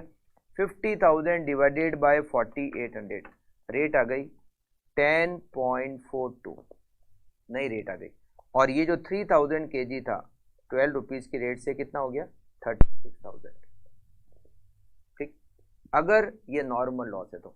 और अगर ये एबनॉर्मल लॉस है तो, अगर ये एबनॉर्मल लॉस है तो इसका ट्रीटमेंट वैसे ही होगा जैसा मटेरियल हमने इशू का ट्रीटमेंट करते हैं। Abnormal loss is treated same as statement of issue. अगर आप मटेरियल इशू करते हो तो कैसे लिखते हो वैसे ही लिखना है, बस वो किसी डिपार्टमेंट को चार्ज नहीं होता, वो P&L में चार्ज हो जाता है। जैसे 26 अप्रैल को आपके यहाँ पर एबनॉर्मल लॉस हुआ 200 यूनिट, FIFO मेथड है, तो अगर आप इशू करते तो कहाँ से इशू करते, 5,000 में से इशू करते 10 रुपए की रेट से, तो 200 यूनिट का एबनॉर्मल लॉस हुआ है, तो 200, 10 और 2000।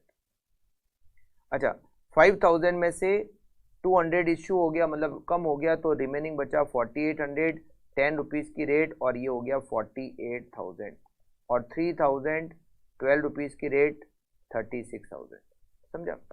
अगर मान लो फीफो की जगह लीफो मेथड होता, तो लीफो मेथड में हम क्या करते, ये जो 200 kg कम कर रहे हैं ये 3000 में से कम करते, ठीक है ना।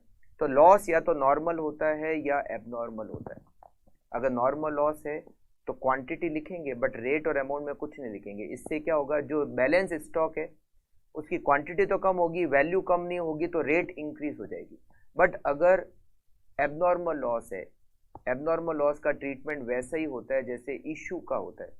आप इशू के लिए कैसे करते हो, कैसे लिखते हो, बस वैसे ही एबनॉर्मल लॉस को लिखना है। बस उसका जो एबनॉर्मल लॉस का जो अमाउंट है वो किसी डिपार्टमेंट को चार्ज नहीं होता और प्रॉफिट एंड लॉस अकाउंट में ट्रांसफर हो जाता है, ठीक है। ये स्टोर लेजर है ना, तो स्टोर लेजर तो आई थिंक आपको FIFO LIFO simple average weighted average का वो तरीका पता होगा। बस इसमें ये ध्यान रखना है कि इंक्रीज कैसे होता है स्टॉक 2 तरीके से, और डिक्रीज कैसे होता है 3 तरीके से, और लॉस का क्या ट्रीटमेंट करना है, नॉर्मल लॉस का क्या ट्रीटमेंट करना है, एबनॉर्मल लॉस का क्या ट्रीटमेंट करना है। हाँ, अगर क्वेश्चन में केवल लॉस लिखा हुआ है, ये नहीं दे रखा है कि ये नॉर्मल है या एबनॉर्मल, तो जनरली हम उसको एबनॉर्मल लॉस मानते हैं। और आप एजम्पशन में लिख भी सकते हो लास्ट में स्टोर लेजर के बाद में कि loss is stated as abnormal loss. अगर क्वेश्चन में क्लियरली नहीं दे रखा है कि लॉस नॉर्मल है या एबनॉर्मल, तो आप उसको एबनॉर्मल मानो और वो एजम्पशन क्वेश्चन में लिख लो, ठीक है। ये आपका चैप्टर हो गया मटेरियल चैप्टर। तो हमने 2 चैप्टर तो रिवाइज कर लिए, एक तो कॉस्ट शीट और दूसरा मटेरियल। एक और तीसरा चैप्टर रिवाइज करते हैं और वो है बैच कॉस्टिंग, क्योंकि वो मटेरियल से रिलेटेड चैप्टर है, इसीलिए। चैप्टर हमारा पहला हो गया कॉस्ट शीट, फिर मटेरियल। अब हम करते हैं बैच कॉस्टिंग। बैच कॉस्टिंग में जनरली आता है EBQ, economic batch quantity, batch costing, batch costing. और इसमें एक पॉइंट आता है और वो है EBQ, economic batch quantity, economic batch quantity EBQ। जैसे EOQ होता है, अभी हमने मटेरियल का चैप्टर पढ़ा था, उसमें मैंने आपको बताया EOQ। EOQ बताता है एक ऑर्डर की साइज, एक ऑर्डर की वो साइज जहां पर आपकी टोटल कॉस्ट मिनिमम होती है। EBQ एक बैच की साइज, और वो बैच की साइज जो इकोनॉमिकल हो। EBQ पर क्या बताता है, एक बैच की साइज। अब ये बैच क्या होता है, फॉर एग्जाम्पल एक कंपनी को 50,000 यूनिट का प्रोडक्शन करना है एक साल में, प्रोडक्शन 50,000 यूनिट्स पर एनम। अब ये 50,000 यूनिट वो क्या करती है कंपनी, मान लो उसने इसके 5 बैच बना दिए। अगर 50,000 यूनिट पर एनम है और 5 बैच बनाना है, 5 इक्वल बैच बनाना है, तो एक बैच हो गया 10,000 यूनिट का। मतलब ये कंपनी क्या करेगी, इस 50,000 यूनिट को उसने 5 बैच में कन्वर्ट कर दिया। एक बैच 10,000 यूनिट का, तो वो पहले क्या करेगी, फर्स्ट बैच 10,000 यूनिट इसको कंप्लीट करेगी। कंप्लीट करने के बाद उसकी अलग से कॉस्ट कैलकुलेट करेगी कि जो पहला बैच हमने 10,000 यूनिट का बनाया उसकी टोटल कॉस्ट क्या आई। फिर वो सेकंड बैच 10,000 यूनिट फिर से बनाएगी और उसकी टोटल कॉस्ट कैलकुलेट करेगी सेपरेटली। फिर तीसरा बैच फिर से 10,000 यूनिट, उसकी टोटल कॉस्ट। फिर चौथा बैच 10,000 यूनिट, उसकी टोटल कॉस्ट। फिर पांचवा बैच 10,000 यूनिट का, उसकी टोटल कॉस्ट। मतलब बैच वाइज कॉस्टिंग की जाती है, हर बैच की अलग से कॉस्ट कैलकुलेट की जाती है। अब ये बैच की साइज जरूरी नहीं है कि हमें 50,000 यूनिट बनानी है, बैच की साइज 10,000 ही हो। बैच की साइज 5,000 बैच की साइज 2,000 भी कर सकते हैं, बैच की साइज 20,000 भी कर सकते हैं, बैच की साइज 12,000 भी कर सकते हैं। ये बैच की इकोनॉमिक साइज क्या होनी चाहिए, मतलब बैच की साइज जो हमारे लिए इकोनॉमिकल हो, वो कैलकुलेट करने के लिए हम EBQ का यूज करते हैं। EBQ मतलब economical batch size, economical batch quantity, ठीक है। वो कैसे कैलकुलेट करते हैं? EBQ, इसका फॉर्मूला है 2AB divided by C। EOQ का फॉर्मूला जैसे ये, EOQ का फॉर्मूला क्या था? वही था, बस इसमें A का मतलब, EOQ में A का मतलब था एनुअल रिक्वायरमेंट ऑफ मटेरियल, यहाँ A का मतलब है एनुअल प्रोडक्शन। क्या मतलब है? Annual production. वहाँ A का मतलब था annual requirement of raw material, यहाँ A का मतलब है एनुअल प्रोडक्शन, एक साल में जितना प्रोडक्शन करना है। B, वहाँ पर B का मतलब था ऑर्डरिंग कॉस्ट पर ऑर्डर, यहाँ B का मतलब है सेटअप कॉस्ट पर सेटअप, पर सेटअप, सेटअप कॉस्ट। यहाँ पर, वहाँ पे C का मतलब था carrying cost per unit per annum, और यहाँ पर भी C का मतलब है carrying cost per unit per annum, per unit per annum. तो दो जगह चेंज है, एक तो वहाँ A का मतलब annual requirement of raw material था, यहाँ A का मतलब एनुअल प्रोडक्शन है। B का मतलब वहाँ था ऑर्डरिंग कॉस्ट पर ऑर्डर, यहाँ B का मतलब है setup cost per setup. C का मतलब वहाँ भी carrying cost per unit per annum, यहाँ पे भी carrying cost per unit per annum. अच्छा, मैंने आपको EOQ में बताया था कि total annual inventory cost calculate करते हैं, और टोटल एनुअल इन्वेंट्री कॉस्ट कैसे आती है? Total annual inventory cost EOQ में हमने उसमें 3 कॉस्ट को ऐड किया था, परचेज कॉस्ट, ऑर्डरिंग कॉस्ट और carrying cost.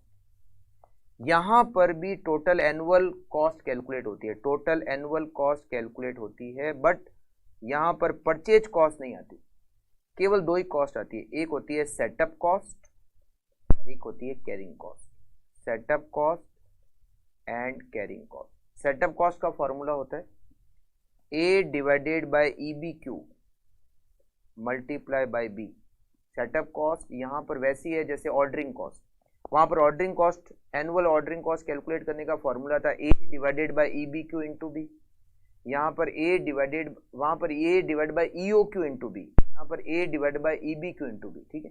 Carrying cost EBQ divided by 2 into C, ये दोनों को अगर टोटल कर दिया जाए तो आ जाती है टोटल एनुअल कॉस्ट।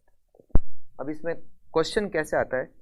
इसमें क्वेश्चन ऐसे आता है कि जैसे मान लो एक कंपनी को 1 लाख यूनिट का प्रोडक्शन करना है, 1 लाख यूनिट का प्रोडक्शन करना है एनुअल, ठीक है, और कंपनी अभी जो प्रोडक्शन करती है, प्रेजेंट पॉलिसी, प्रेजेंट पॉलिसी, अभी कंपनी की प्रेजेंट पॉलिसी है batch size, batch size 20,000 unit, अभी कंपनी की पॉलिसी है बैच की साइज 20,000 यूनिट, मगर हमने EBQ कैलकुलेट किया, EBQ मान लेते हैं 10,000 यूनिट ही आ रहा है, EBQ 10,000। EBQ कहता है कि अगर आप एक बैच की साइज 10,000 यूनिट करोगे तो आपकी टोटल कॉस्ट मिनिमम आएगी, बट अभी हम ऐसा नहीं करते। अभी हमारी प्रेजेंट पॉलिसी क्या है? बैच की साइज है 20,000 यूनिट, तो बताओ इससे हमारी कॉस्ट कितनी एक्स्ट्रा लगती है? तो हम क्या करेंगे, EBQ पे भी टोटल कॉस्ट निकालेंगे और 20,000 यूनिट की बैच साइज पे भी टोटल कॉस्ट निकालेंगे। टोटल कॉस्ट का मतलब क्या? सेटअप कॉस्ट, सेटअप कॉस्ट और कैरिंग कॉस्ट।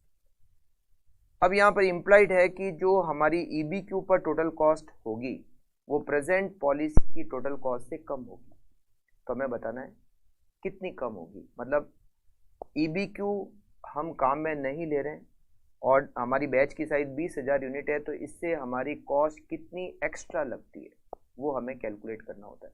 जैसे मान लो EBQ पे हमारी टोटल कॉस्ट आ गई सपोज 1,20,000 और 20,000 यूनिट की बैच साइज पर हमारी टोटल कॉस्ट हो गई सपोज 1,26,000, तो कितनी कॉस्ट एक्स्ट्रा लग रही है? 6,000 पर एनम हमारी कॉस्ट एक्स्ट्रा लगती है। ये हमारा आंसर हो जाएगा जनरली अगर ऐसा पूछा है तो, कि अब प्रेजेंट पॉलिसी के अकॉर्डिंगली हमारी कितनी कॉस्ट हमें एक्स्ट्रा लगती है।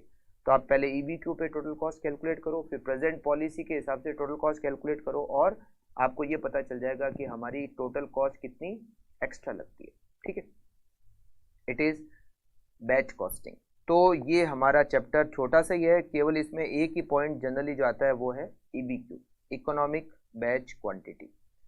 फिर इसमें अगला टॉपिक आता है, वो हम रिवाइज करेंगे जॉब कॉस्टिंग। देखिए जॉब कॉस्टिंग होती क्या है। कुछ बिजनेस ऐसे होते हैं जिसमें जॉब वाइज वर्क मिलता है। जॉब वाइज काम मिलने का मतलब क्या है, जैसे फॉर एग्जांपल मेरी एक फैक्ट्री है टेक्सटाइल की, और मेरी टेक्सटाइल की फैक्ट्री में हम प्रिंटिंग का काम करते हैं। किसका काम करते हैं? प्रिंटिंग का। एक दूसरी कंपनी से मुझे एक जॉब मिला, उनको 50,000 मीटर कपड़ा प्रिंट करके चाहिए। क्या चाहिए? 50,000 मीटर कपड़ा चाहिए प्रिंट करके। ये मेरे लिए एक जॉब हो गया। जॉब मैंने इसको एक नंबर दे दिया, जॉब नंबर 5।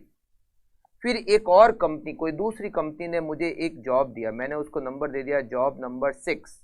उन्होंने मुझे 1,00,000 मीटर कपड़ा प्रिंट करने के लिए दिया। फिर एक और कंपनी ने मुझे एक और जॉब दिया, इसको मैंने नंबर दे दिया जॉब नंबर 7।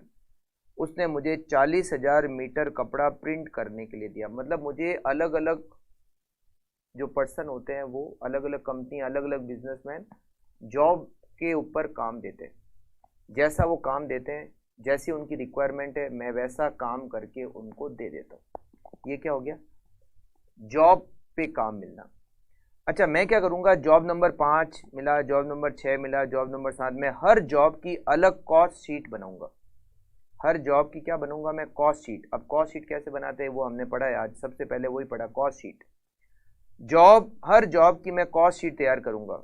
कॉस्ट शीट कैसे बनती है? Direct material, direct wages, direct expenses, ये तीनों मिलाकर प्राइम कॉस्ट, फिर फैक्ट्री ओवरहेड, है ना। हर जॉब की कॉस्ट शीट बनती है।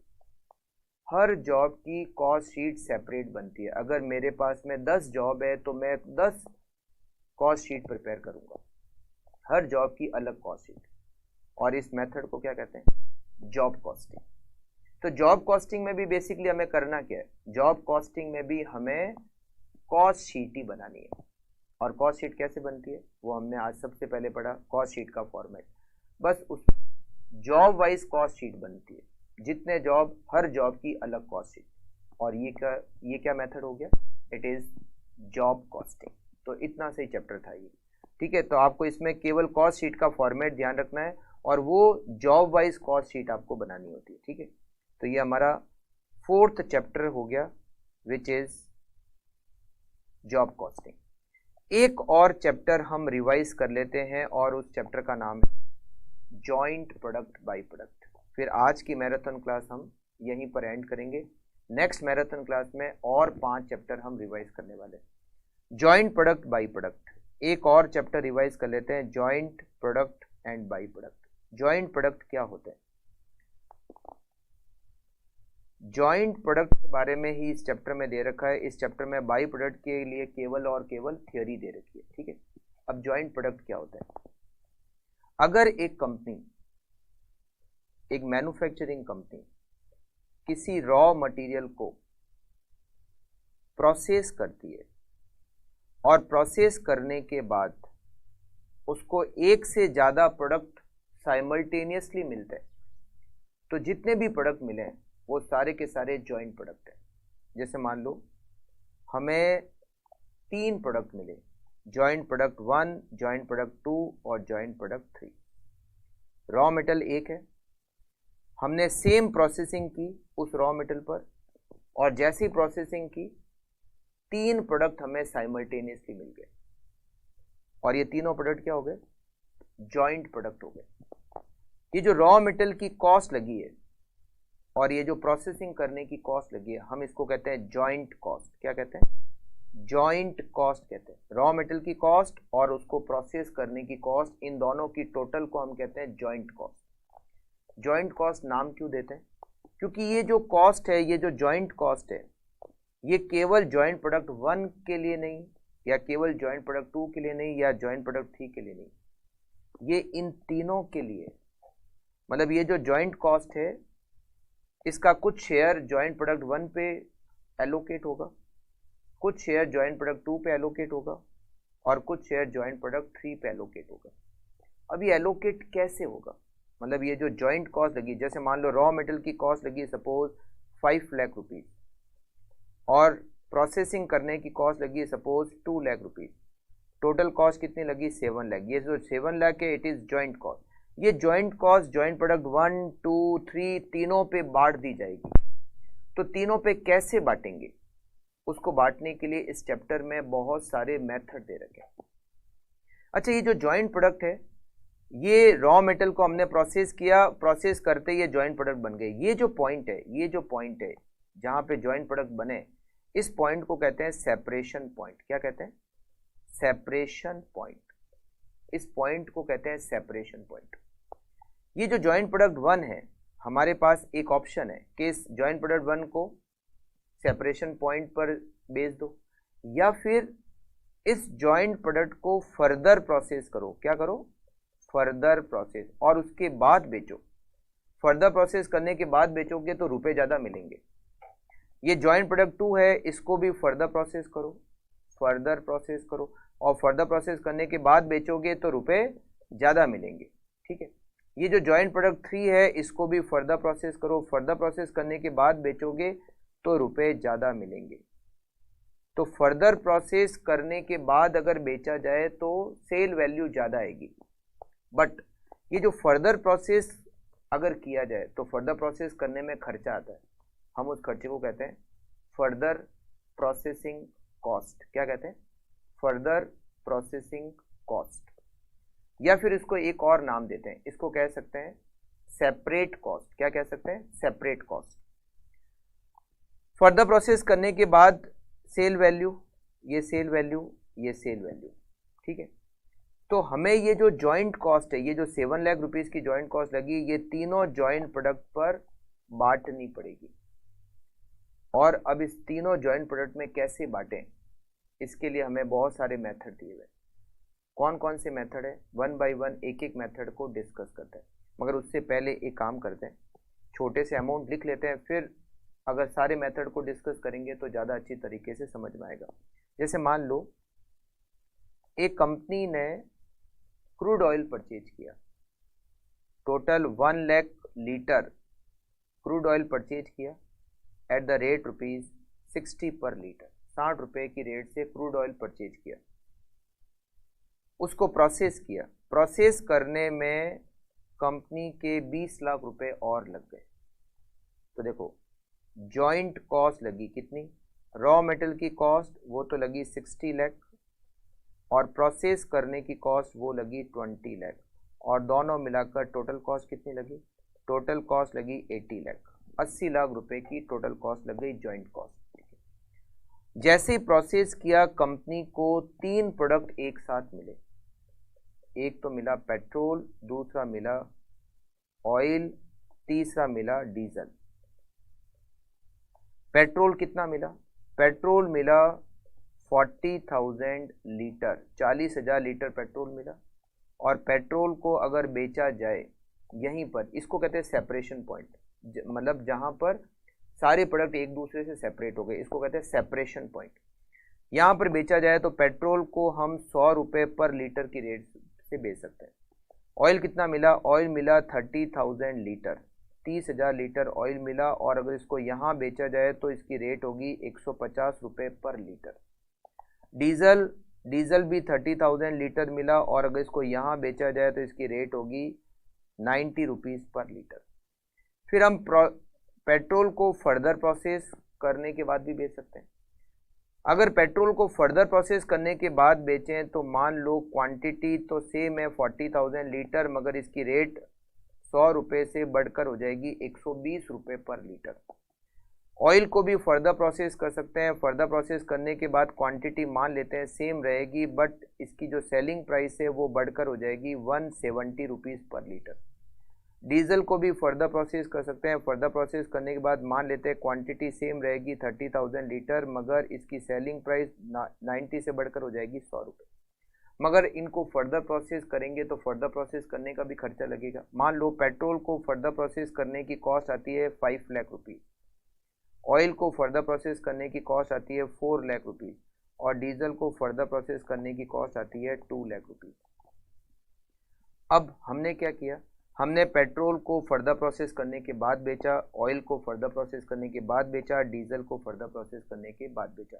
अब हमें क्या करना है, ईयर एंड हो गया, हमें प्रोडक्ट वाइज प्रॉफिट पता करना है। हमें ये पता करना है कि पेट्रोल का प्रॉफिट कितना, ऑयल का प्रॉफिट कितना, डीजल का प्रॉफिट कितना।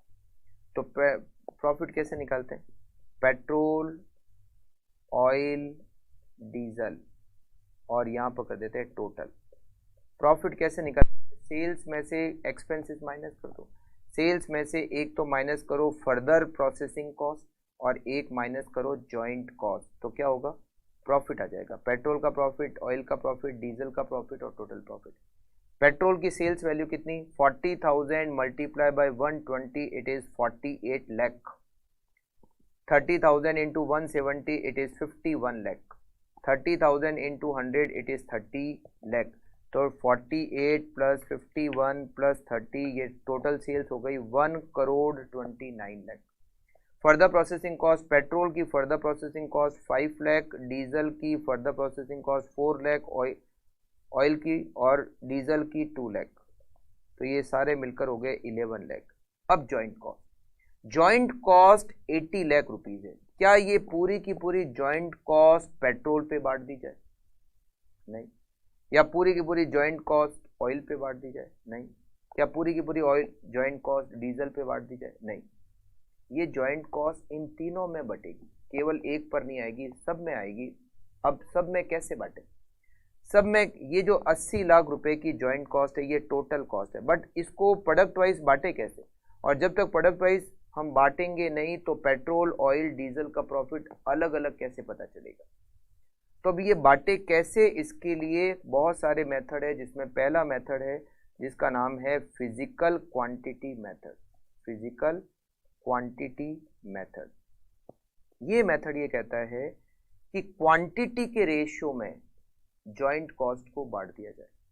क्वांटिटी जो सेपरेशन पॉइंट पर है, जो सेपरेशन पॉइंट पर क्वांटिटी है उस रेशियो में जॉइंट कॉस्ट को बांट दिया जाए। सेपरेशन पॉइंट पर पेट्रोल की क्वांटिटी कितनी है, 40,000 litre, oil 30,000 litre, diesel 30,000 litre. Ratio क्या बना, पेट्रोल, ऑयल, डीजल 40,000, 30,000, 30,000। क्या रेशियो बना, रेशियो बना 4:3:3। क्वांटिटी का रेशियो बना दो 4:3:3, और 4:3:3 के रेशियो में 80 लाख को बांट दो। It is first method, physical quantity method. दूसरा मेथड है sales value at separation point. Separation point पर जो सेल्स वैल्यू है उस रेशियो में बांट दो।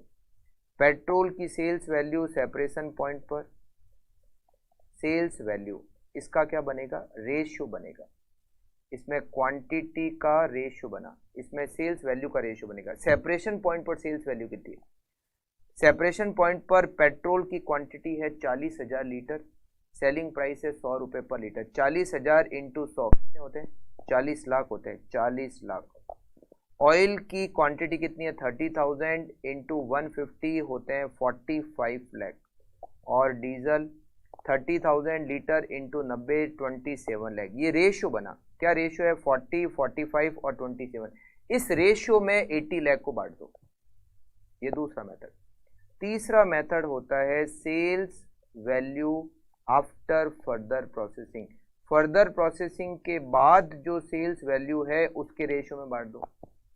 पेट्रोल, ऑयल, डीजल की सेल्स वैल्यू फर्दर प्रोसेसिंग के बाद, फर्दर प्रोसेसिंग के बाद पेट्रोल की क्वांटिटी है 40,000 litre multiply by 120 rupees per litre, तो होती है 48 लाख।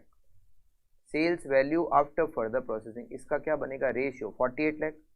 फिर 30,000 लीटर इंटू 170 51 लाख, और डीजल 30,000 इंटू 100 30। ये रेशियो बना 48, 51, 30 के रेशियो में आप डिस्ट्रीब्यूट करो किसको, 80 लाख को, 80 लाख को बांट दो।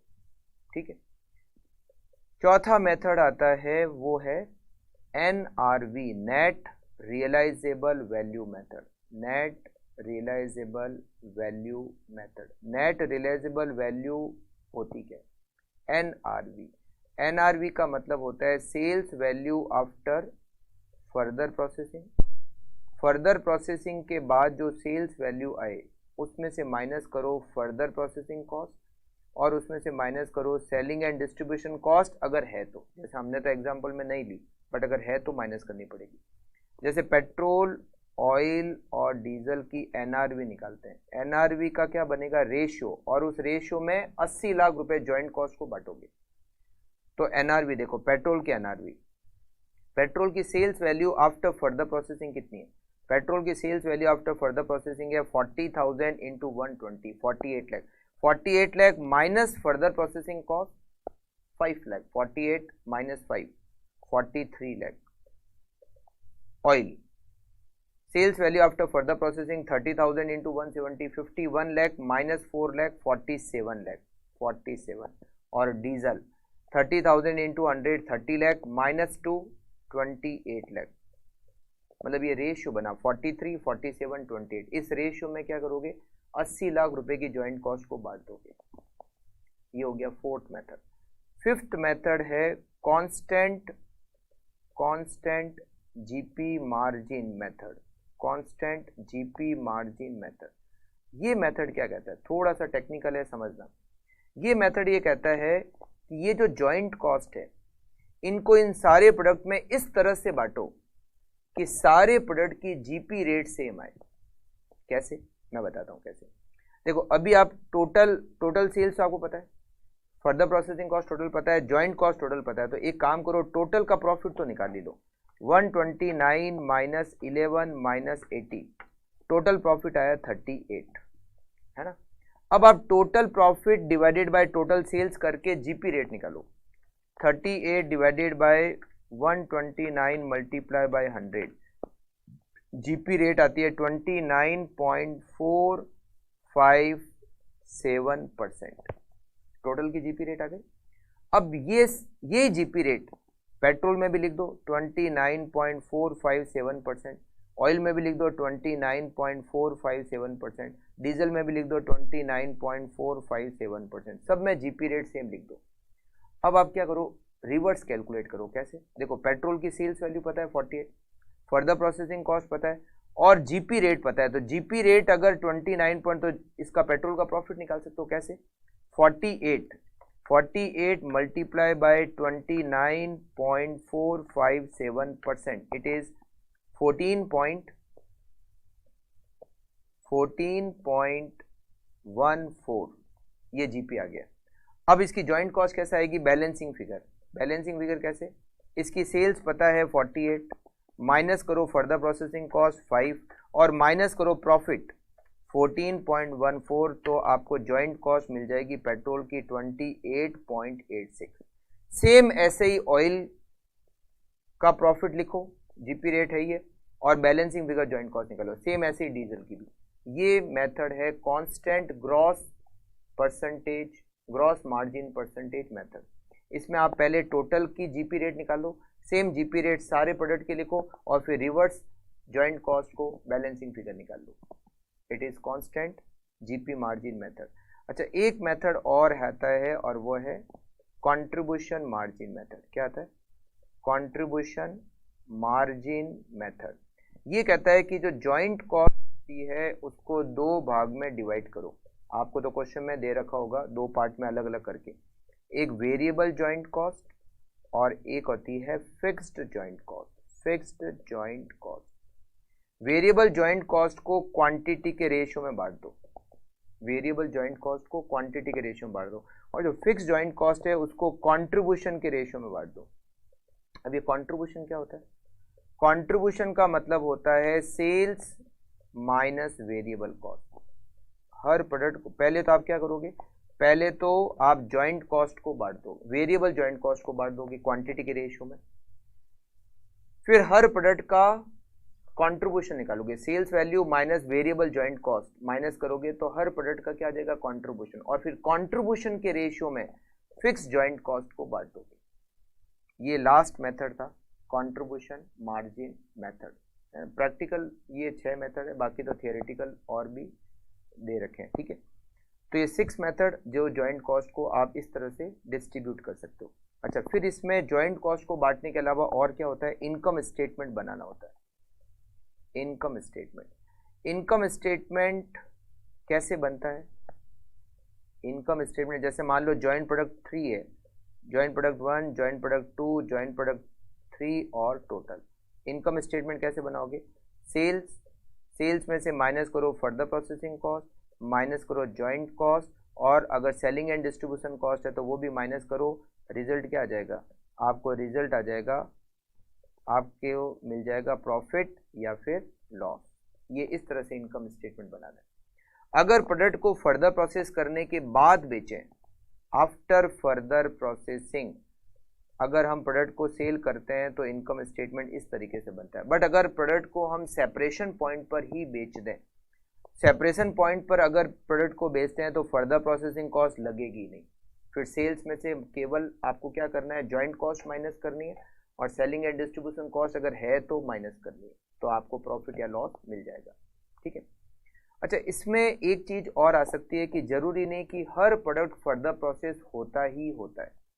हो सकता है जैसे मान लो 3 जॉइंट प्रोडक्ट है ए बी सी, केवल ए और बी ही फर्दर प्रोसेस हो सकते हैं, सी फर्दर प्रोसेस नहीं होता है। मान लो अगर कोई प्रोडक्ट फर्दर प्रोसेस नहीं होता है तो उस सिचुएशन में उसकी जो sales value at separation point है, हम उसी को एनआरवी मान लेंगे और उसी को sales value after further processing मान लेंगे। अगर कोई प्रोडक्ट फर्दर प्रोसेस नहीं होता है, जैसे मान लो प्रोडक्ट सी जो है वो फर्दर प्रोसेस नहीं होता है, तो सी की जो सेल्स वैल्यू सेपरेशन पॉइंट पर है, हम उसी को सी की नेट रियलाइजेबल वैल्यू मान लेंगे और उसी को हम सी की sales value after further processing भी मान लेंगे। ठीक है, ओके। अच्छा, जॉइंट कॉस्ट बांटने के अलावा और इनकम स्टेटमेंट बनाने के अलावा और इसमें क्या क्वेश्चन आते हैं, है ना? क्वेश्चन आता है कि हमें ये बताना होता है कि क्या हम प्रोडक्ट को फर्दर प्रोसेस करें या नहीं करें। फर्दर प्रोसेसिंग करने का डिसीजन लेना कि फर्दर प्रोसेस करना चाहिए या नहीं करना चाहिए, फर्दर प्रोसेसिंग और नॉट, ये डिसीजन कैसे लेते हैं?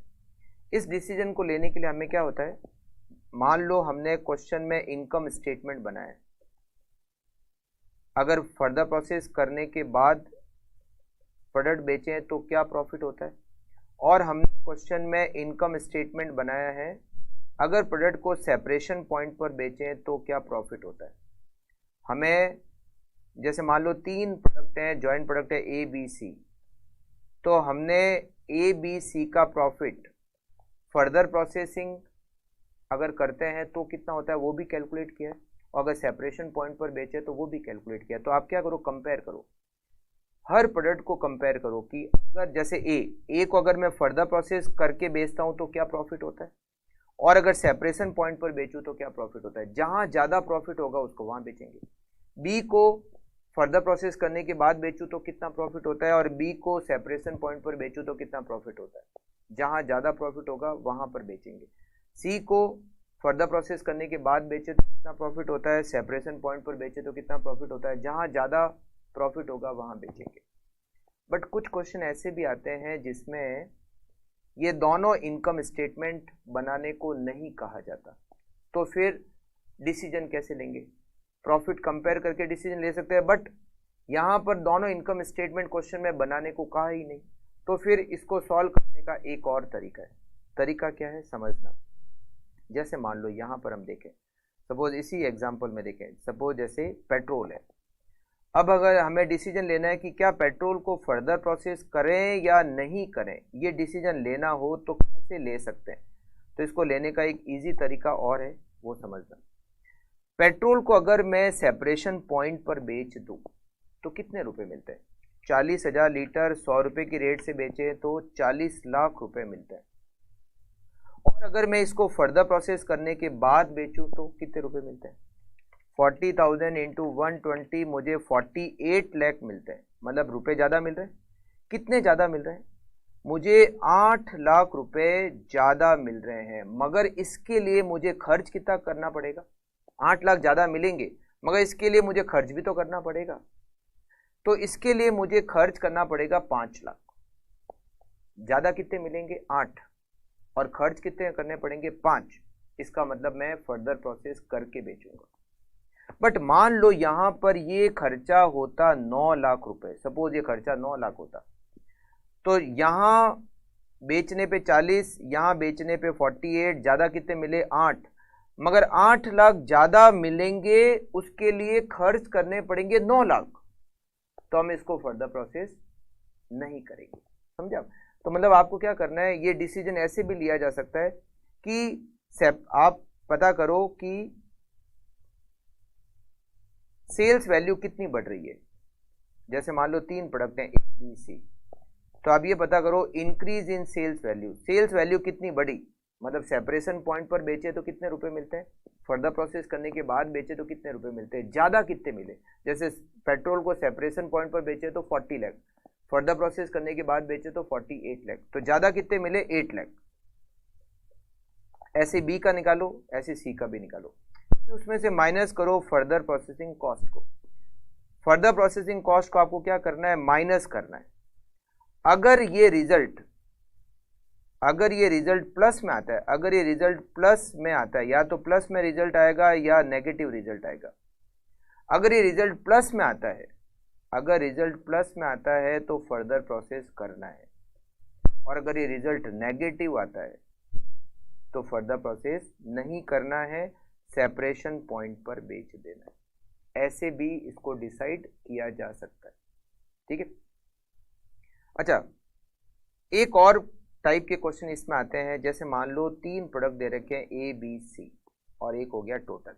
ठीक है, समझना, sales value minus further processing cost minus selling and distribution cost और माइनस जॉइंट कॉस्ट। इससे क्या आता है, इससे आता है प्रॉफिट या लॉस।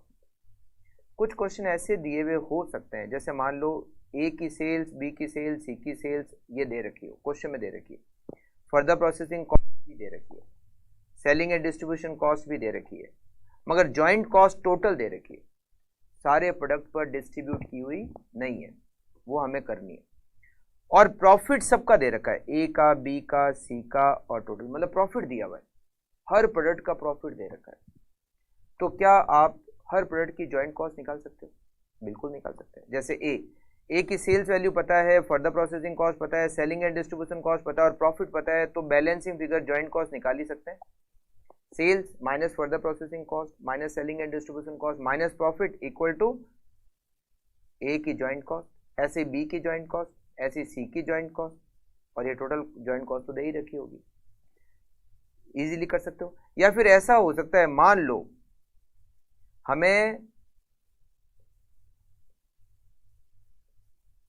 हमें यहां पर प्रॉफिट जो है वो केवल बी और सी का दिया हुआ है, ए का प्रॉफिट नहीं दिया हुआ है, तो कैसे करोगे, ए की जॉइंट कॉस्ट कैसे निकालोगे? तो एक काम कर सकते हैं, हमें टोटल जॉइंट कॉस्ट तो पता ही है, आप पहले जॉइंट कॉस्ट बी की बैलेंसिंग फिगर निकालो, क्योंकि बी की सेल्स पता है, फर्दर प्रोसेसिंग कॉस्ट पता है, सेलिंग एंड डिस्ट्रीब्यूशन कॉस्ट पता है और प्रॉफिट भी पता है, तो बी की जॉइंट कॉस्ट बैलेंसिंग फिगर निकालो, सी की जॉइंट कॉस्ट बैलेंसिंग फिगर निकालो, और अब टोटल जॉइंट कॉस्ट में से बी का शेयर और सी का शेयर माइनस करो, तो ए का जॉइंट कॉस्ट में शेयर बैलेंसिंग फिगर आ जाएगा। मतलब बी और सी का अगर शेयर आपने पता कर लिया, तो टोटल जॉइंट कॉस्ट में से बी और सी का शेयर माइनस करोगे तो ए की जॉइंट कॉस्ट में शेयर पता चल जाएगा, और फिर तो ए का प्रॉफिट भी आ जाएगा।